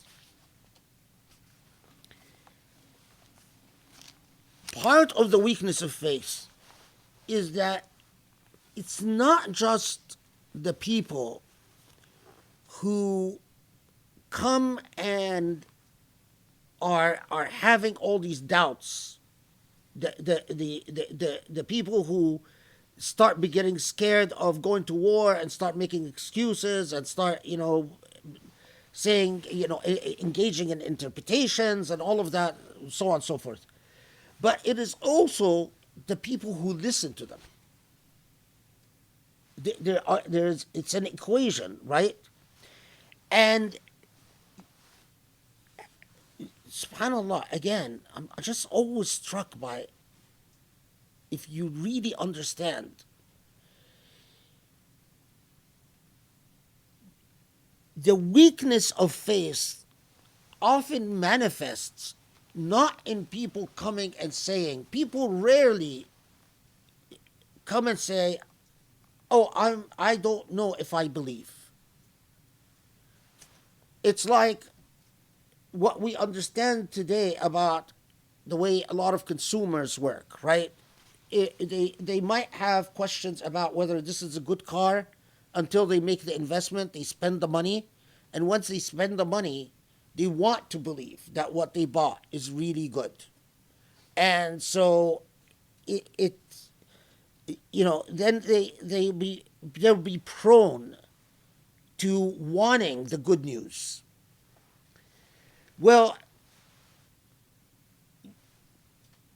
most of these people would not dare and did not engage in statements that would cast doubt upon the Prophet ﷺ being the Prophet or the truth of the Quran but what they would do, they would engage in gossip of complaints and gripes. It's not that I'm questioning the Prophet. Astaghfirullah. I'm not questioning the Prophet. He's a great man. He's a prophet. But do you know his wife? Do you know what she said to me? She said X, Y, Z, and so on. So the stories about, there are many different narratives about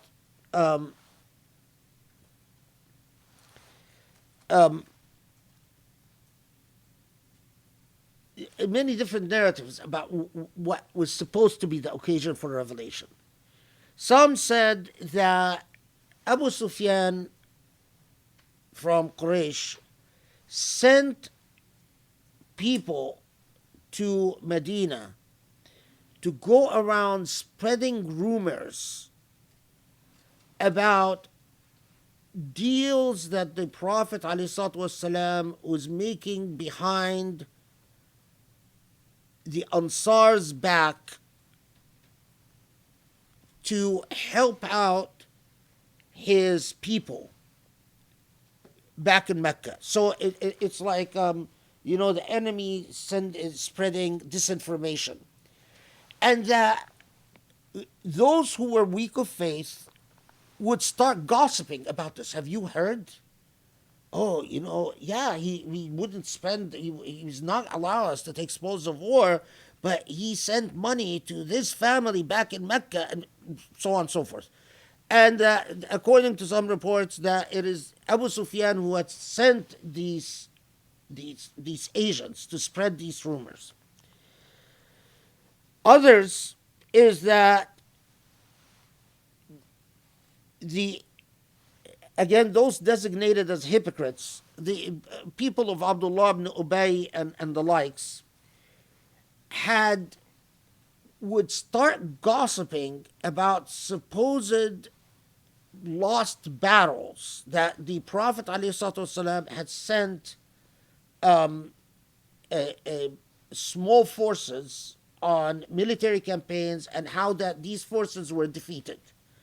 And that some of the gossip was that, what is this? Can you believe, he sent this force and then it was ambushed, and he sent this force and this happened, so on and so forth. Yet other reports is that the occasion for revelation is that gossip about the wives of the prophets who had a complicated relationship at this point in the community, because they were understood to have a prized position. And some people who could not get close to the Prophet, they're not going to be able to compete with some of the people who truly sacrificed, some of the people who are constantly, imagine, how are you going to compete with someone like Imam Ali? How? So what they would do is that they would ingratiate themselves to one of the wives of the Prophet and try to embed themselves in the private life of the Prophet through one of his wives. So, and this was especially, as you would expect, women who would do it at the encouragement of their husbands or their brothers but once they befriend a wife of the Prophet, what would start happening? Gossip. Oh, I heard that he does this. I heard he does this. Oh, and the gossip mills were exploding. And add to that jealousy, because the Prophet ﷺ married women who were all previously married. And some men, following typical Arab customs, thought to themselves, my daughter is a virgin, never been married. I want her to marry the Prophet. Okay, so he's the big leader in Medina now? Wonderful. Well, why don't I buy myself a seat in power? I can't be like Imam Ali or Abu Bakr. I can't compete with that. I can't compete with Abu Dharr al-Ghafari. But what I can do is that I can put my attractive young daughter forward to marry the Prophet, because after all, she's much better looking than this woman and that. And this is the gossip that we find recorded in the Seerah. Again, the way we tell the Seerah doesn't do us any favors. But what is the impact of all of that on the community? When people, instead of focusing on their iman, they're jostling for position, for favors, for engaging in this type of gossip. And among the rumors that spread at one point, according to these reports, is the rumor that the Prophet ﷺ got to a point, because of all the gossiping and the shenanigans being engaged in, that things reached a crisis point between him and his wives, that he divorced all of his wives. And that people, all they did night and day is gossip about why the Prophet is no longer seeing any of his wives and has isolated himself from, is mad, is angry with his wives. Now, was this ayah revealed because of any of these occasions of revelations? To make a long research short, while all of these narratives are historically based, I think it is nearly certain that Muawiyah sent people that spread out all types of rumors about, even, my God, I mean, even one of the rumors that Islamophobes, by the way, have jumped on, is a rumor that the Prophet's uncle, Al-Abbas ibn Abdul Muttalib, was homosexual. It's one of the rumors that Abu Sufyan had spread in Medina. I found an Islamophobic book that found this rumor, and anyway. So it's all historical. Yes, Abu Sufyan did that. He sent these absolutely that the hypocrites were going around questioning and spreading rumors about supposed defeats and so on, and alarmist stories and so on. But definitely all the material about the gossiping and the stories of different people trying to. We even have very interesting stories about how they would, especially like Salama, wives of the prophets who were known for their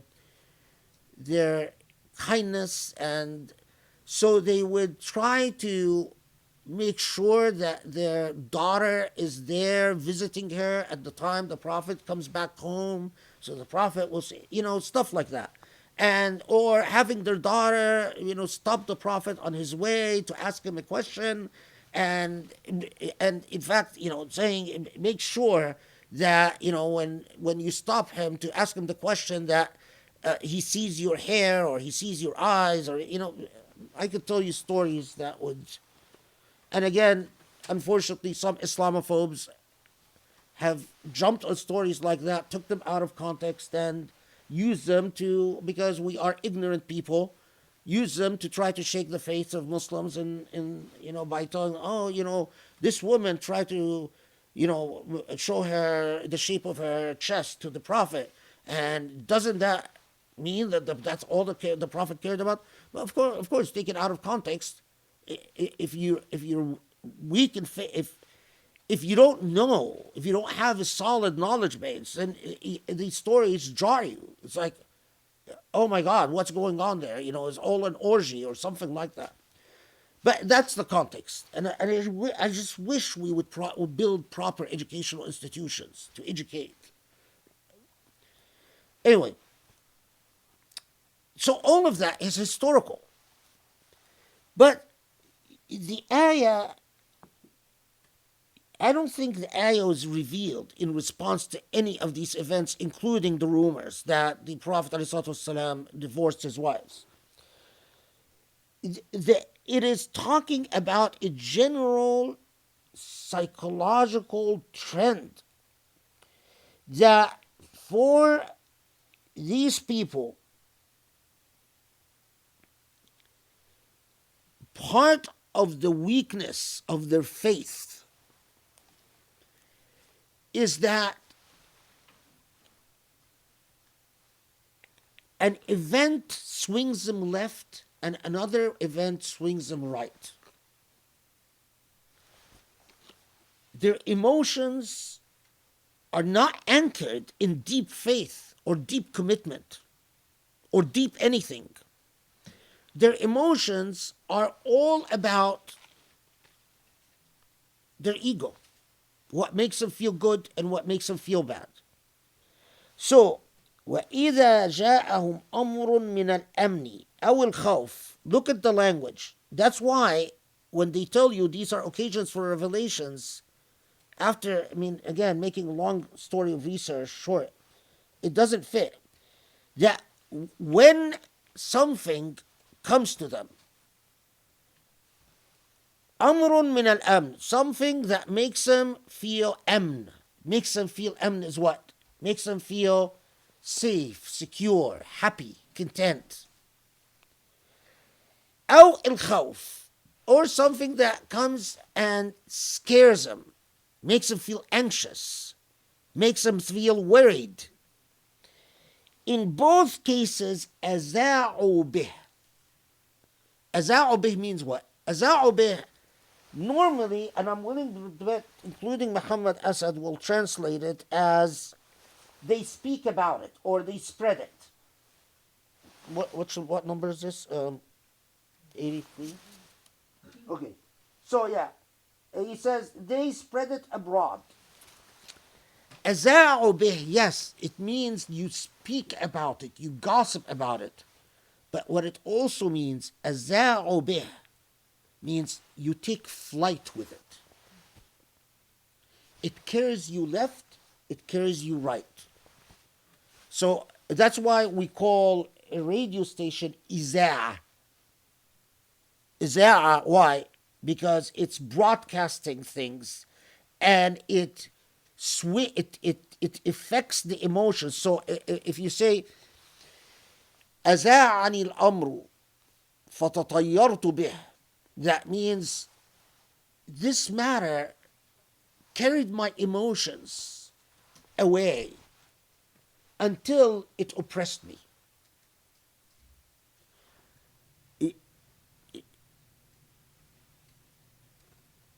Za'a is to communicate and to carry. So aza'u bih, it means that both, whether it's amn or khawf, instead of being anchored in principle, they're about themselves. They're about feeling safe and secure or feeling threatened. And they go away, they're carried away by their emotions, and they gossip about it. They start talking about it, complaining about it, or bragging about it, or whining about it, whatever it is.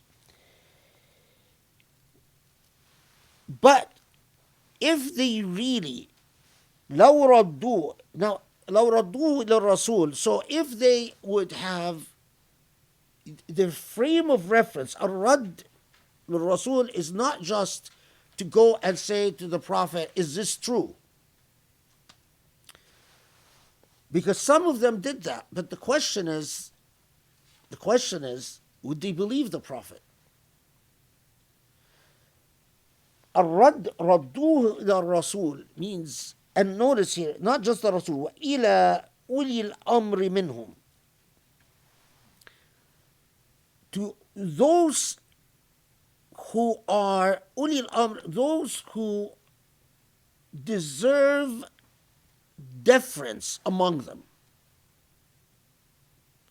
Ulil Amr are Ulil Amr. Well, the Prophet is the one in power. But again, that expression Ulil Amr, which people often translate as those in responsible positions, no, it's not the issue of the Prophet put at 18 years in charge. And so, okay, that's the governor of this area, so I'm going to go and ask them and just believe him. And that's what the ayah is talking about. Ulil Amr minhum is talking about people like Ahlul Bayt. It is talking about people like Abu Bakr. It's talking about people who deserve deference. Are they about ultimately their own base feelings? This is partly what inspired the khutbah that I gave on Friday. Are they about their feelings of amn or khawf, their feelings of feeling safe or anxious, or about deferring to those who represent a principle? Remember that these are the same people who come and say, if we like it, it's from God. If we don't like it, then that's your opinion. They have a problem with the very idea of learning from any other than themselves. They have a problem with, they have an ego problem. Why should I be listening to Imam Ali? He's younger than I am. And this is actually what we get from the Seerah. That some of them would say, Imam Ali, he's younger than I am. Why should I be listening to him? So, what is it saying that I should go and well, of course Abu Bakr is going to defend his friend. I mean, after all, didn't he do the hijrah with him? So, are you telling me that I should just go and ask Abu? Of course he's going to tell me. He's going to tell me. And we get that from actually the many of the reports that received that reached us from the Seerah. And it is coming in again, exposing themselves to themselves and saying, Allah knows that you're flighty and your only frame of reference is yourself, and that you are nothing more substantial than your ego. Despite all the talk, that all your grand talk about being Muslim and being devout and being so on. What time is it? So I make sure I don't go. Okay. Then notice 84. فقاتل في سبيل الله لا تكلف إلا نفسك وحرض المؤمنين عسى الله أن يكف بأس الذين كفروا والله أشد بأسا وأشد تنكيلا. And 85. ومن يشفع شفاعة حسنة يكن له نصيب منها ومن يشفع شفاعة سيئة يكن له كفل منها وكان الله على كل شيء مقيتا. So,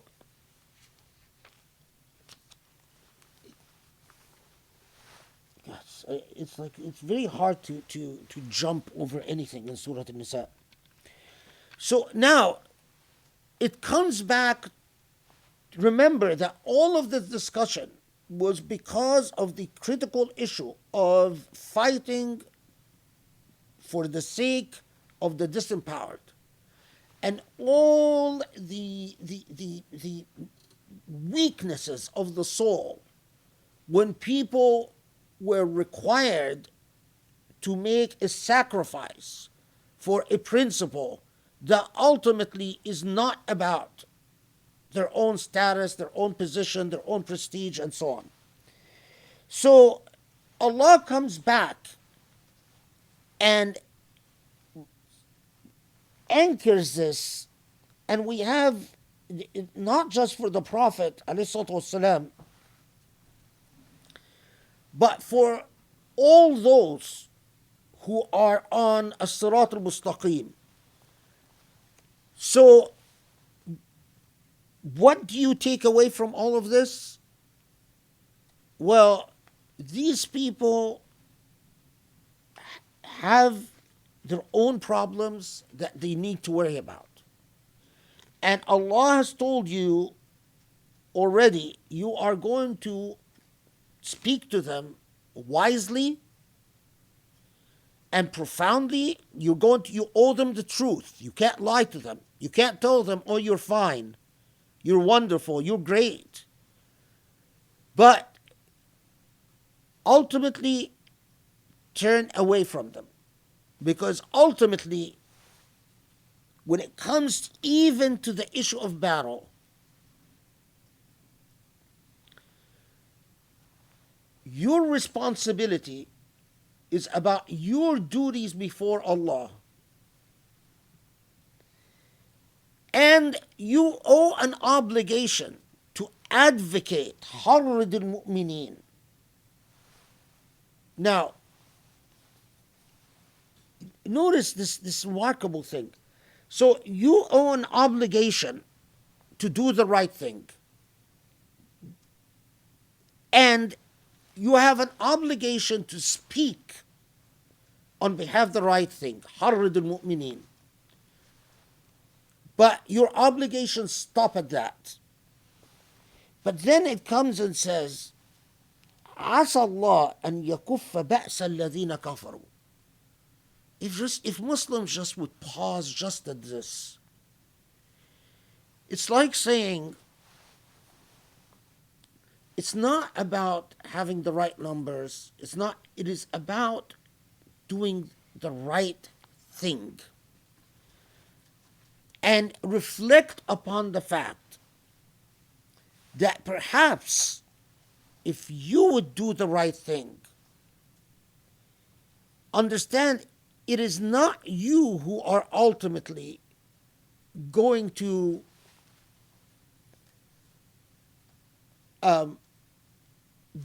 avoid your enemies harming you or hurting you.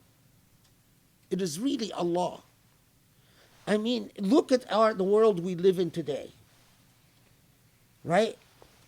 Look at the way, I mean,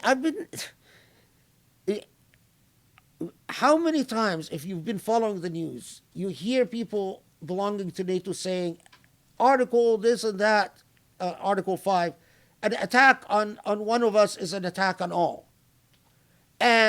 But even if you're not a member of NATO, look at the way their hearts reach out for one another. Poland says, we're ready to take 1 million people. And I don't know, Romania says, the Romania economy is horrible. Oh, we're taking in refugees. Even Moldova, which is dirt poor. And we're going to send arms. We're going to engage.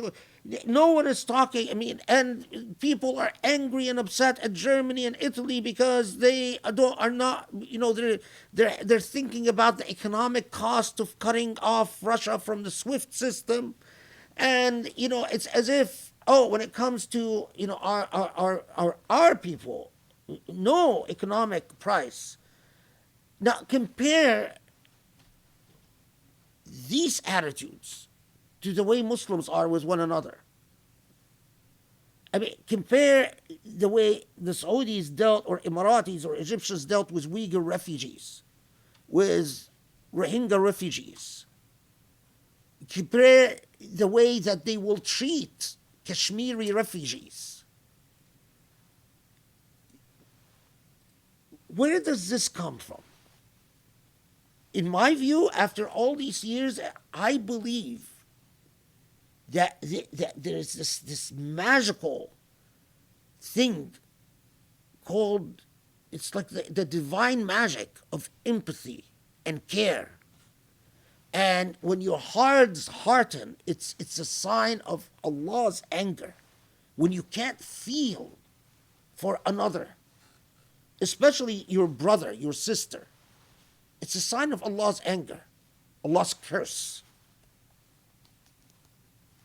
And sadly, because we're not the recipients of it, when you feel for the suffering of your own kind and you are willing to give whatever it takes to help your own kind, it's a sign that at least you've played by the rules. And as hard as for me to say it, that at least you're not as cursed. I mean, it's for a Muslim to say it, it's extremely painful that we are more cursed than I mean, Allah is that angry with us. So, look, what Allah is saying is that if you do the right thing,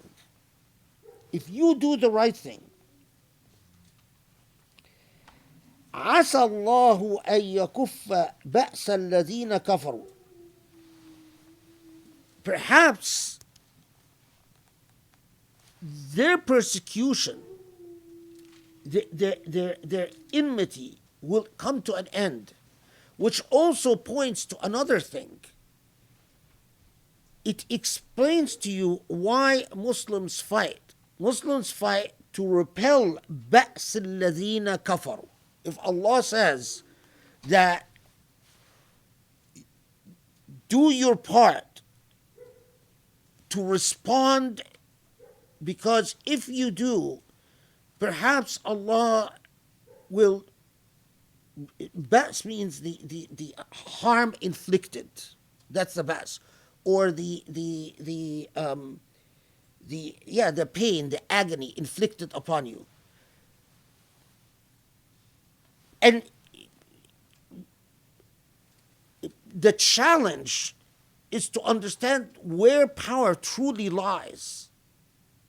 As you make, because what prevents you from making a proper moral commitment to a principle that you know is right? It's because, whether you admit it or not, you doubt that Allah is truly the Almighty, the All-Powerful. So much of what prevents us from doing what in our heart we know is right is because we say, well, if we do it, the consequences will be X, Y, Z, then that will happen. And we don't want to look very deeply as in what ways this betrays our true belief that Allah is the Almighty, the All-Powerful. Then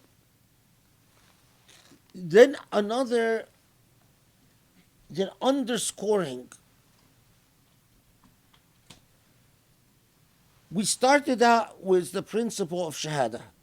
I mean, not started out, but we went to the principle of witnessing. From witnessing, the explanation as to what you are struggling for, that you are fighting to liberate the disempowered, and then dealing with all the weaknesses that prevent people from living up to that principle. And then Allah comes and we've through that, Allah talks to us about, well, if you fail to live by the principle, you will suffer the consequences, which is something that we've already learned repeatedly throughout the Meccan Quran. It's as if the entire Meccan Quran is preparing the believers for this lesson. Then Allah comes and says, understand that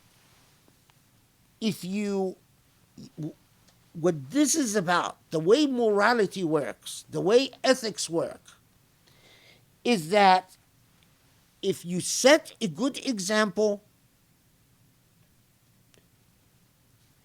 your rewards follow from the example you set. And if you set a bad example, then be brave enough to confront what will follow from the bad example. Now,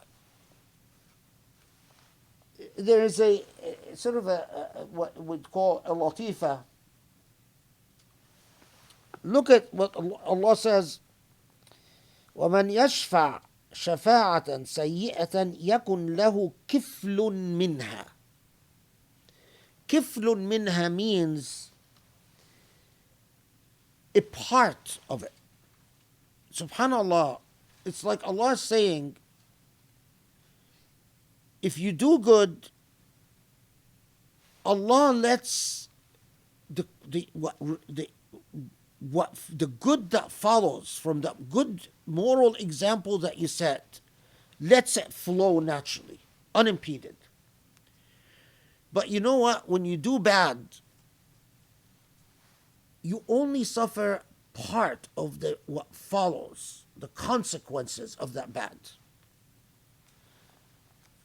As so many commentators noted, part of Allah's mercy is that Allah intervenes to prevent us from suffering the full consequences of our follies.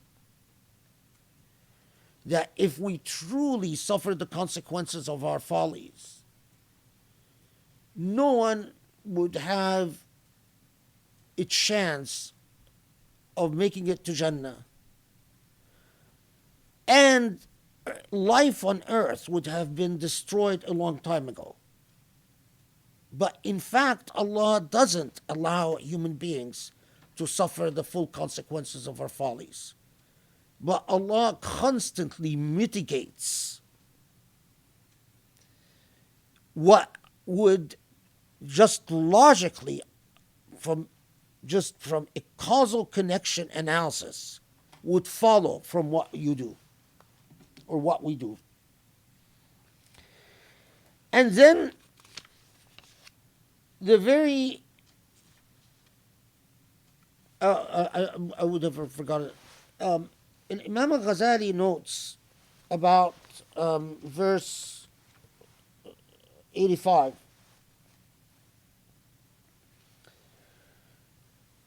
I forgot how he put it, but anyway, that I'm pretty sure this is in his Ihya.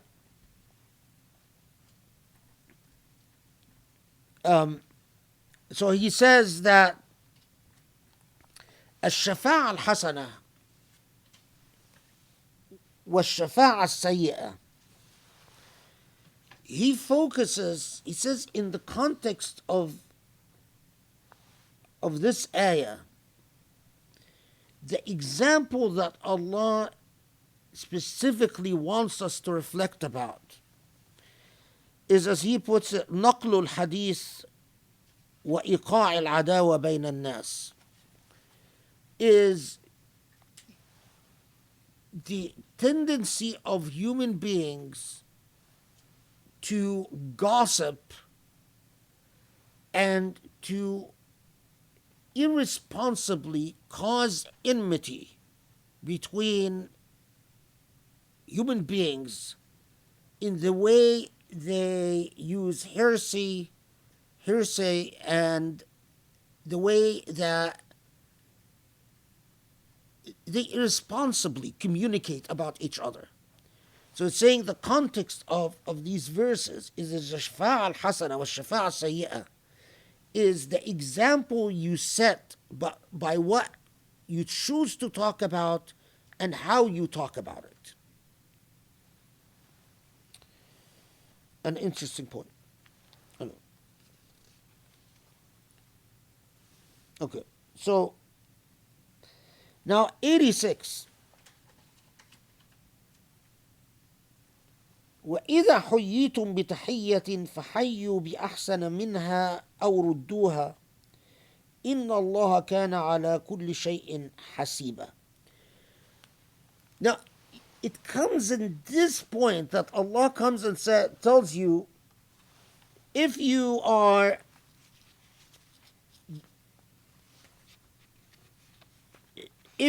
greeted, if you are the recipient of a greeting, then you either return it, at least in an equal sense, or even exceed it.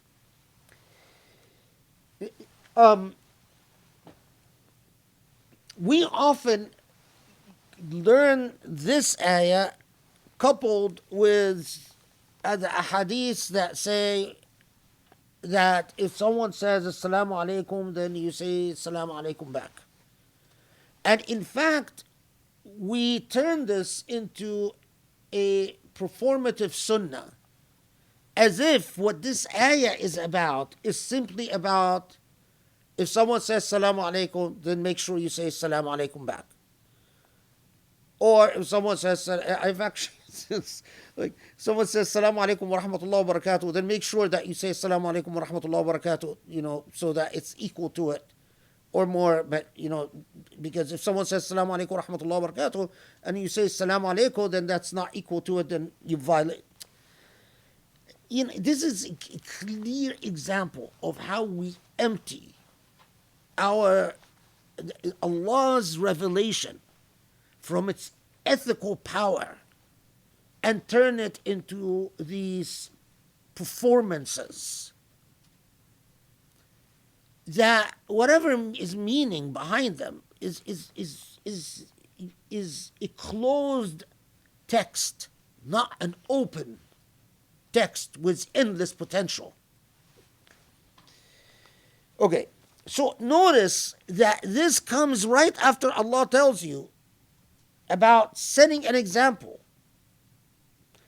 So in the context of understanding the dynamics of al-shafa'a al-hasana and al-shafa'a al-sayyi'ah, that it's like Allah saying, in the same way that Allah taught us about witnessing, Allah is saying, everything that you do is a shafa'a. It is a shafa'a. In other words, you are setting an example. And you are setting an example either for good or for bad. And if for good, as is consistent with the entire narrative of Surah Nisa up to this point, the benefits accrue to you. And if it's bad, well, if you even reflect upon the fact that Allah doesn't even allow you to suffer the full consequences, but whatever bad follows from it, it's because of you. You've earned it. You've caused it. Okay. Then at this point, Allah comes and says that if إذا حييتم, what is التحية? التحية is derived from what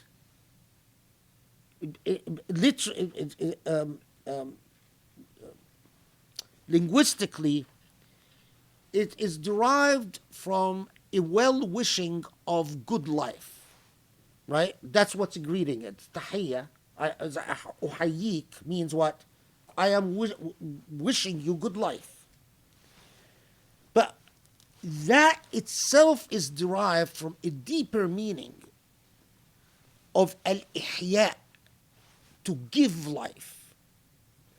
So, إذا حييتم, so if you could say, if I say أحييته, it means I've given life to this person somehow. Normally when we say حييته, we don't understand that as giving life, we understand that as I've greeted them. But in Old Arabic, حييته has the same meaning as أحييته.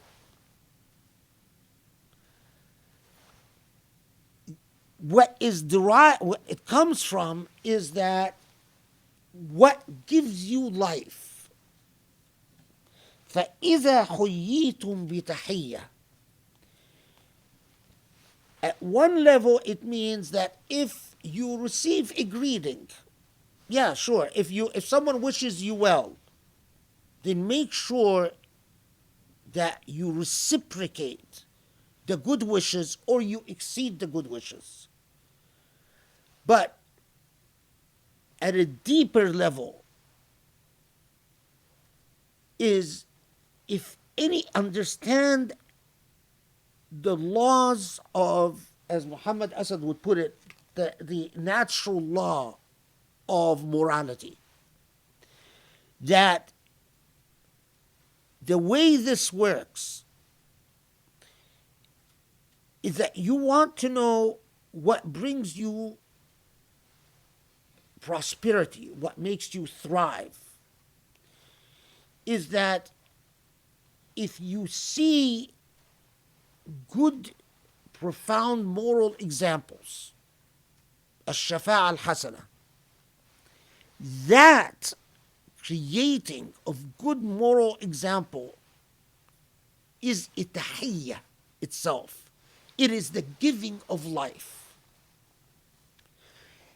Make sure that when you receive these good moral examples, that you reciprocate the good moral example with a morality that is reciprocal to it, equal to it, or even exceeds it. It's like the formula for success.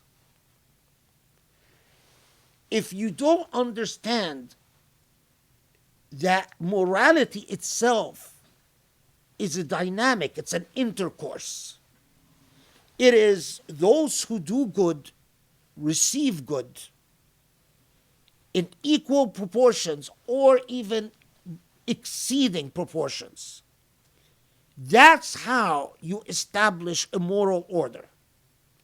That's precisely why Allah demands that it is worthy that you're going to make your ultimate sacrifice to liberate the oppressed. Because it's about setting moral examples and how we reciprocate these moral examples. It is not just about saying Salaam alaikum and Salaam alaikum. The amazing thing that Muslims took this ayah, that Ibn Arabi says in one ayah, the secret of all husn, the secret of all goodness was revealed in this ayah. Muslims took it and somehow we turned it into brother, salam alaikum, salam alaikum. And khalas, that's what we've done. We've done Surah Nisa, we've done the entire ayah. And it doesn't, we don't even, I've never heard anyone talk about, well, at least even have in your heart true well wishes towards a person you say salamu alaikum back to. We never even talk about what's in your heart. Just say it. Whether, even if you hate them, even if you despise them. Yeah, oh, they say salamu alaikum. And we've turned it into a meaningless performative experience.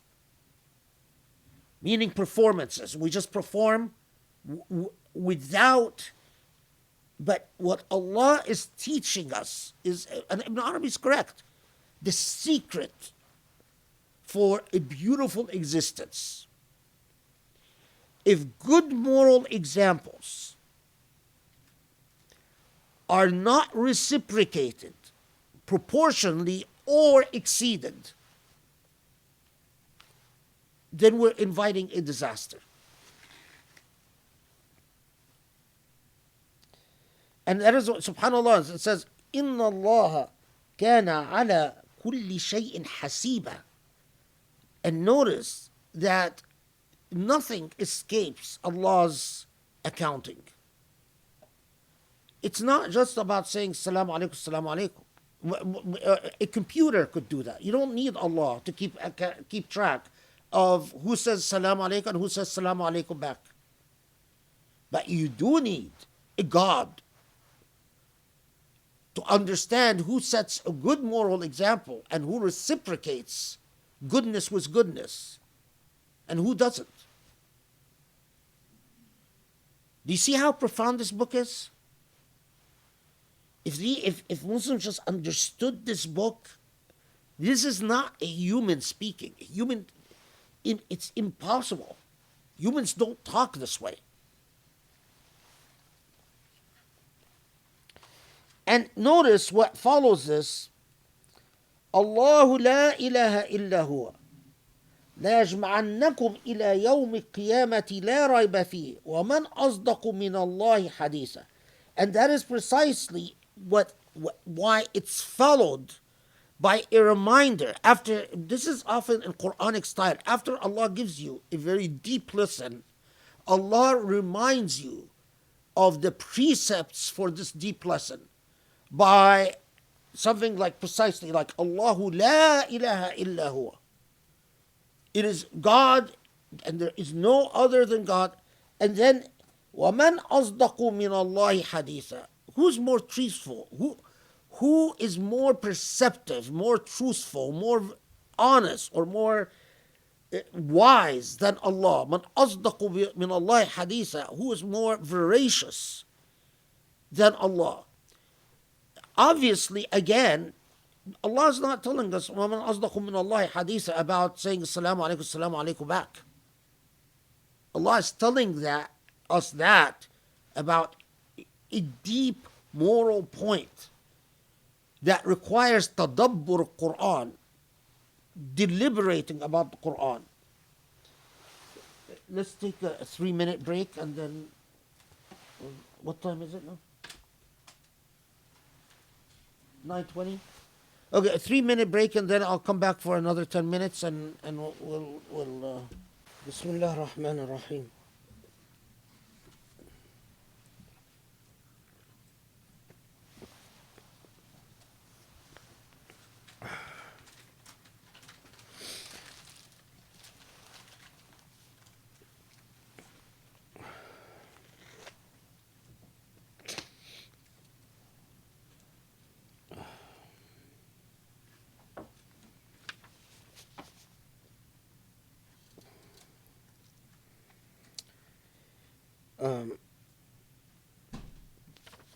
Okay, so we get to this penultimate statement.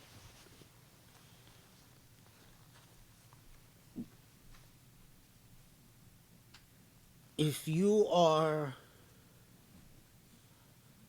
given, it's like Cheyenne in the break pointed out that this is an ethical law. It's an ethical law. When you are given a life, i.e., you don't just reciprocate goodness, but you exceed goodness. Goodness here is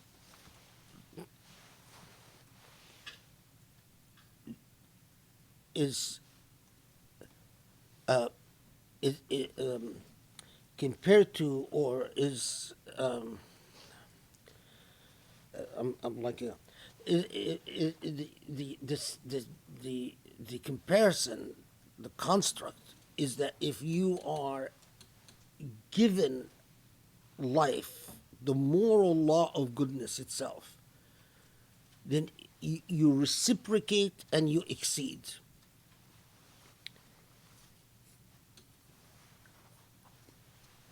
Then, as you notice, and this is again the style of the Quran, is that you have a discourse and it reaches a ultimate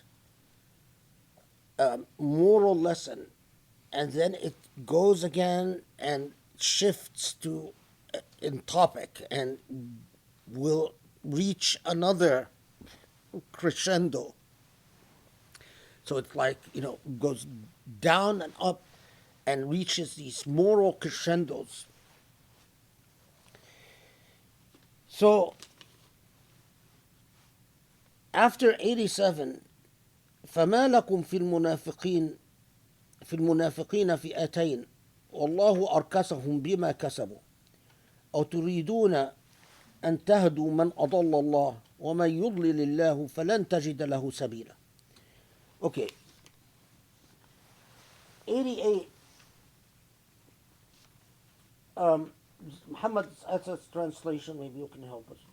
How then could you be of two minds about the hypocrites, seeing that God's self has disowned them because of their guilt?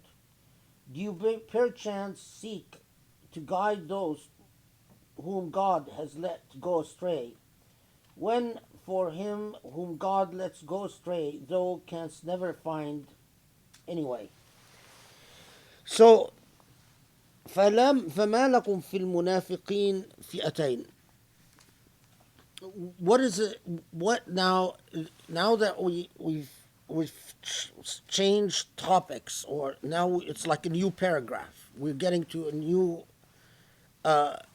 permutation on the theme. So now it goes back and talks specifically about those that the Quran describes as the hypocrites. And as we said, the hypocrites are people who have taken the Shahada, could even practice Islam to some extent or another, some of them even to considerable extent, because some of them even would attend every prayer in the masjid, but are hypocrites because of mortal failures in their faith. And here, the narratives, there are many riwayat, there are many narratives that are very interesting.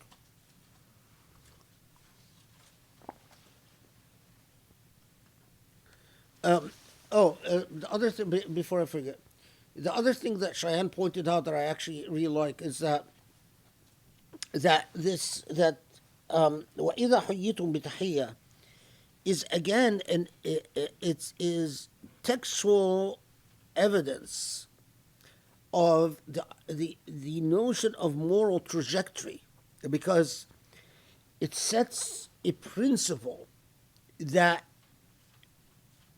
has a limitless potential.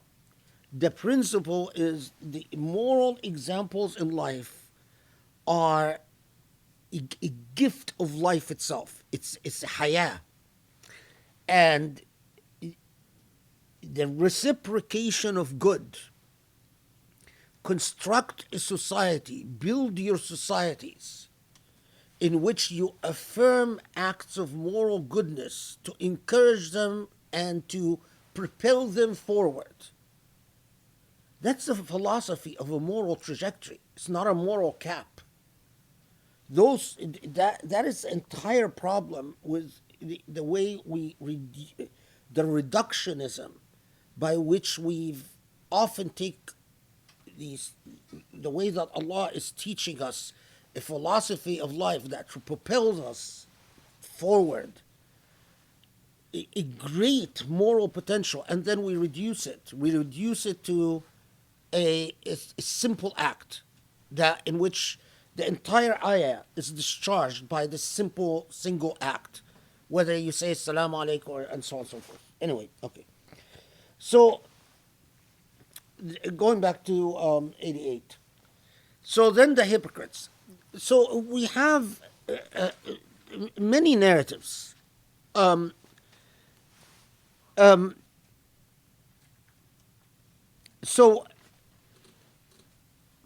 some of the narratives, some of the reports say that the hypocrites that this ayah is talking about are the hypocrites of Uhud that we've already encountered. These were the people who started marching to battle on Uhud and then turned away. It's a case of talazum, meaning that they think that this ayah fits this group of people, and yeah, of course it's talking about them, but not just them. And in part because we know Surah Nisa is revealed well after Uhud, so that this group of people that had displayed a betrayal. I mean, they they left the battlefield or on the way to the battlefield. More pertinently, however, there were a group of people who migrated from Mecca to Medina, became Muslim, migrated to Medina, but found life in Medina difficult. And here they break into two further groups. Some of them apostated. Some of them left Islam and went back to Medina.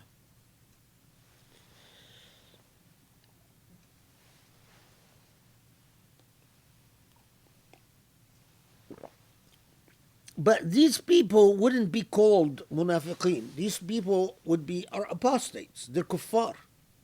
They converted, they migrated. But to say that it's talking about them and calling them hypocrites, how are they hypocrites? They've left Islam altogether, and they went back to Medina, but they went back as kuffar now. The other group, they converted, they migrated, but they found life in Medina difficult, and they didn't want to apostate. So what they did is that it seems like they met in secret, or they started talking in secret, and lo and behold, Muslims wake up one day and find that these people have left Medina and went back to Mecca. And then they sent the Prophet ﷺ a letter, mukataba, said, إن على الذي فرقناك عليه من الإيمان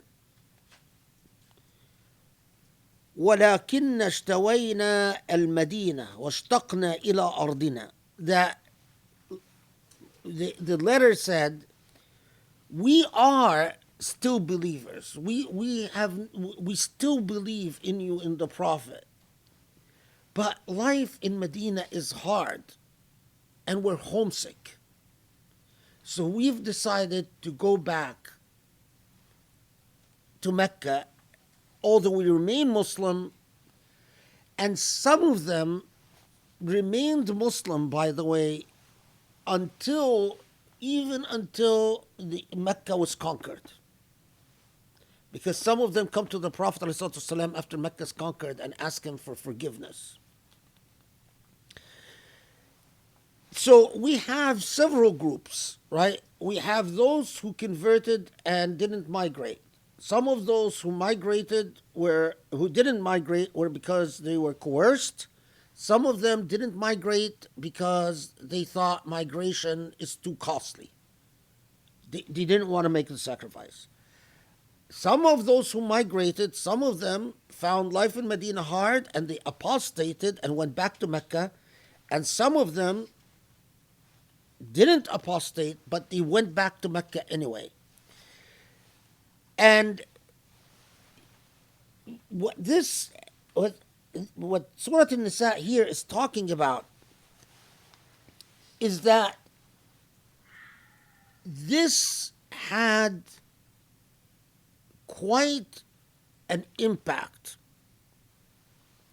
upon Muslims. I mean, after all, these were their brethren and their sisters. They converted with them when it was really hard to be Muslim. They were in Mecca with them when they were persecuted. They migrated with them, for God's sake. They were not like, converts that came later on in Medina. These were people who became Muslim when it was costly to become Muslim. And it broke the hearts of so many of the Muhajirin that some of them apostated. After you've lived in the company of the Prophet ﷺ, you after you've seen all of this, you've received all the Quran in Medina, in Mecca, and after you've migrated, and after we've fought several battles together, won Badr and lost Uhud and so on, and then you apostate. But even those that were harder, were greater fitna, were the ones who didn't apostate, but went back to Mecca. Because they disobeyed the Prophet, they broke ranks, and they're effectively telling the Prophet, come on, man, don't be such a hardhead. I mean, why can't we be Muslims and just live in Mecca? What's the big deal? The example they set, think of the Shafa'ah, right? Shafa'ah al-Hasana, Shafa'ah al-Sayyi'ah. The example they set, what if everyone starts saying, yeah, okay, so why not? And the Meccans were actually smart, because for those who told them, we want to come back and live amongst you as Muslims, for those people who broke ranks and came back after Uhud, they said, oh, you're welcome. We're not going to persecute you. In fact, we're going to give you your properties back that we confiscated upon your migration. What a fitna. So now the word is getting around that if you agree to break ranks remain Muslim, don't call Muhammad a liar. Say, I honor him, I respect him, I love him, all the right things. But if you go back to Mecca, Mecca will welcome you and give you your property back. And indeed, we find that then, we're not talking about the people that you grow up hearing about, like Ali and Abu Bakr and Omar and so on. These people were constantly, they were always on the side of the Prophet. Their loyalty and their commitments were very clear. We are talking about companions that you don't hear about as often, because also so many of them either are martyred later on in battle, or even after the Prophet dies, or so on. But they started having a debate, not about necessarily, even at least in the presence of the Prophet, or in the presence of Ali bin Abi Talib radiallahu anh, not about should we also do what they've done, but they started saying, well, these are not necessarily bad people. They're still Muslim. And, look, they wrote a letter that's very nice and says, we believe in you, you're a good man, we love you, but, forgive us, life is hard, and we're homesick, and,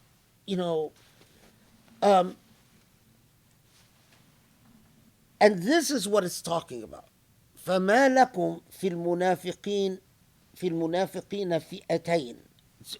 Allah knows that you've broken into two factions about these people.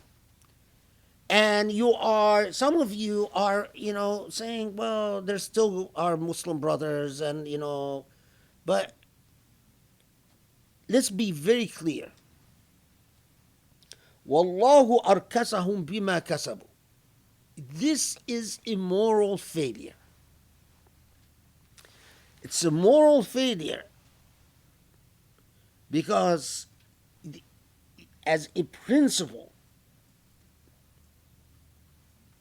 the Prophet ﷺ is in your midst, and it is this is precisely how human beings start deferring to their egos, not deferring to those who deserve deference, whether the Prophet ﷺ or Ulil Amri Minkum, people who are worthy of deference. And it is this, if you, in our modern language, it is this individualism and this subjectivity which then opens the door to all forms of egoism. But since Allah is educating you, these are misguided. In fact, Allahu arkasahum bima kasabu. That expression, arkasahum, Allah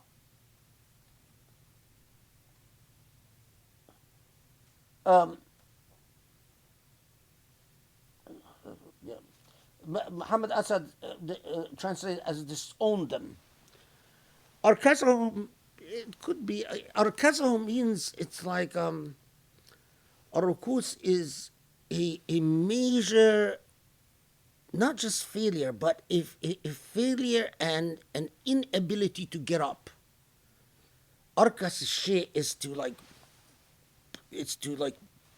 plump down and not be able to, if you say urkisat al-naqa, the camel fell to its knees and unable to get up again. So arkasahum bima kasabu, they've earned, this is what they brought unto themselves. Allah did not inspire them to do right because they gave into their weaknesses, their egos, and decided to claim exceptions to themselves. And as a result, they're suffering the consequences of their moral failures.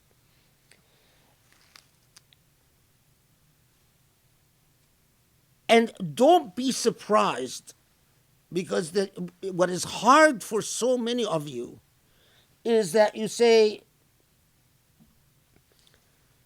well, how could they? I mean, we were all guided together. We all shared these experiences. But understand that moral failure is something that a human being earns through their own actions. A human being brings unto themselves. And that is the way Allah allows them to go become misguided. And when they are misguided like that, understand that part of Iman, part of surrendering to Allah, is to accept that people will go astray and there is nothing you can do about it. If you're weak, if you yourself don't know what your Iman is about, the fact that your friend has gone astray has an impact on you. But if you understand that you are only responsible in the same way that Allah tells you, fight in Allah's way, qatil, fight. You are only responsible for yourself. And harrid al-mu'minin, and advocate what's good. But beyond that, who falls, who doesn't fall, it is what they've earned, and you don't know the way they've earned it, but Allah does. It might look like a mystery to you, like even, how did this happen? But Allah knows what the maladies in their hearts that brought about these results. You don't, but Allah does. So remain clear-sighted in your path. Okay.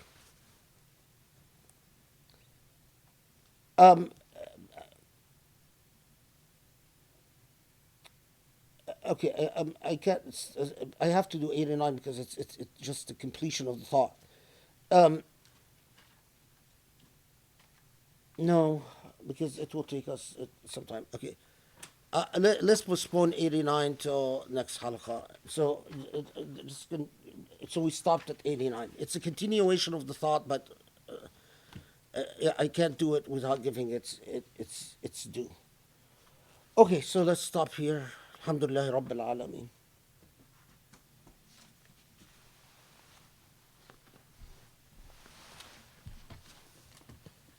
We're we're waiting for the close of ceremonies performed by none other than Grace Song.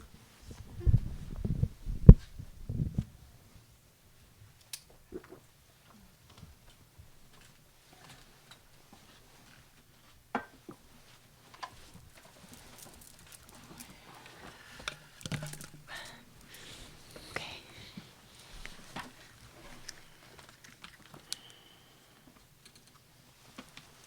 It's a dubious honor. As usual, I feel pummeled.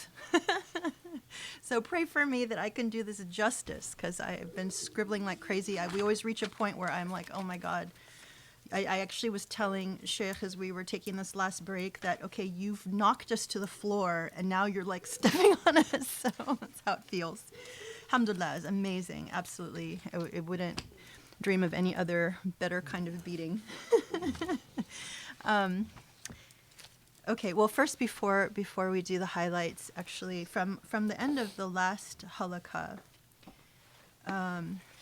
Ramin actually reminded me, we wanted you actually to mention that what you said at the end of the session, kind of like after the cameras go off and everything, that it's amazing how the most ethically oriented surah is the one that's named after women.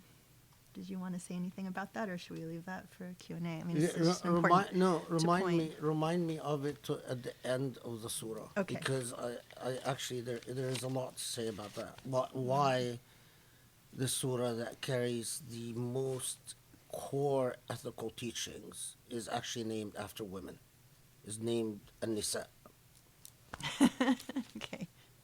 Alhamdulillah, I'm looking forward to that. So, just some highlights that I tried to, I mean, obviously this is mind-blowing as ever, and it's amazing that we're on day 6, and it's like every single day has just been so mind-blowing, and there's just, an endless stream of beauty. And so we are all moral witnesses. We have to witness to what is truth and what is right first, and then we can fight as part of an act of recognizing the truth, witnessing and acting on protecting, sometimes through force, sometimes through defense.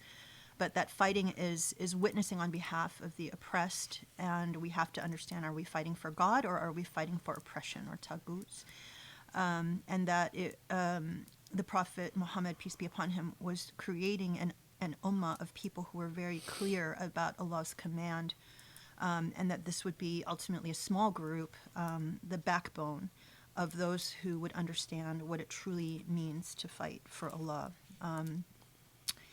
And that we have to understand that all is from God. I think that clarifying that verse, that sometimes I guess gets confusing, that, when human beings try to divert, I guess, their own responsibility by philosophizing and not following God's commands. So it's like saying,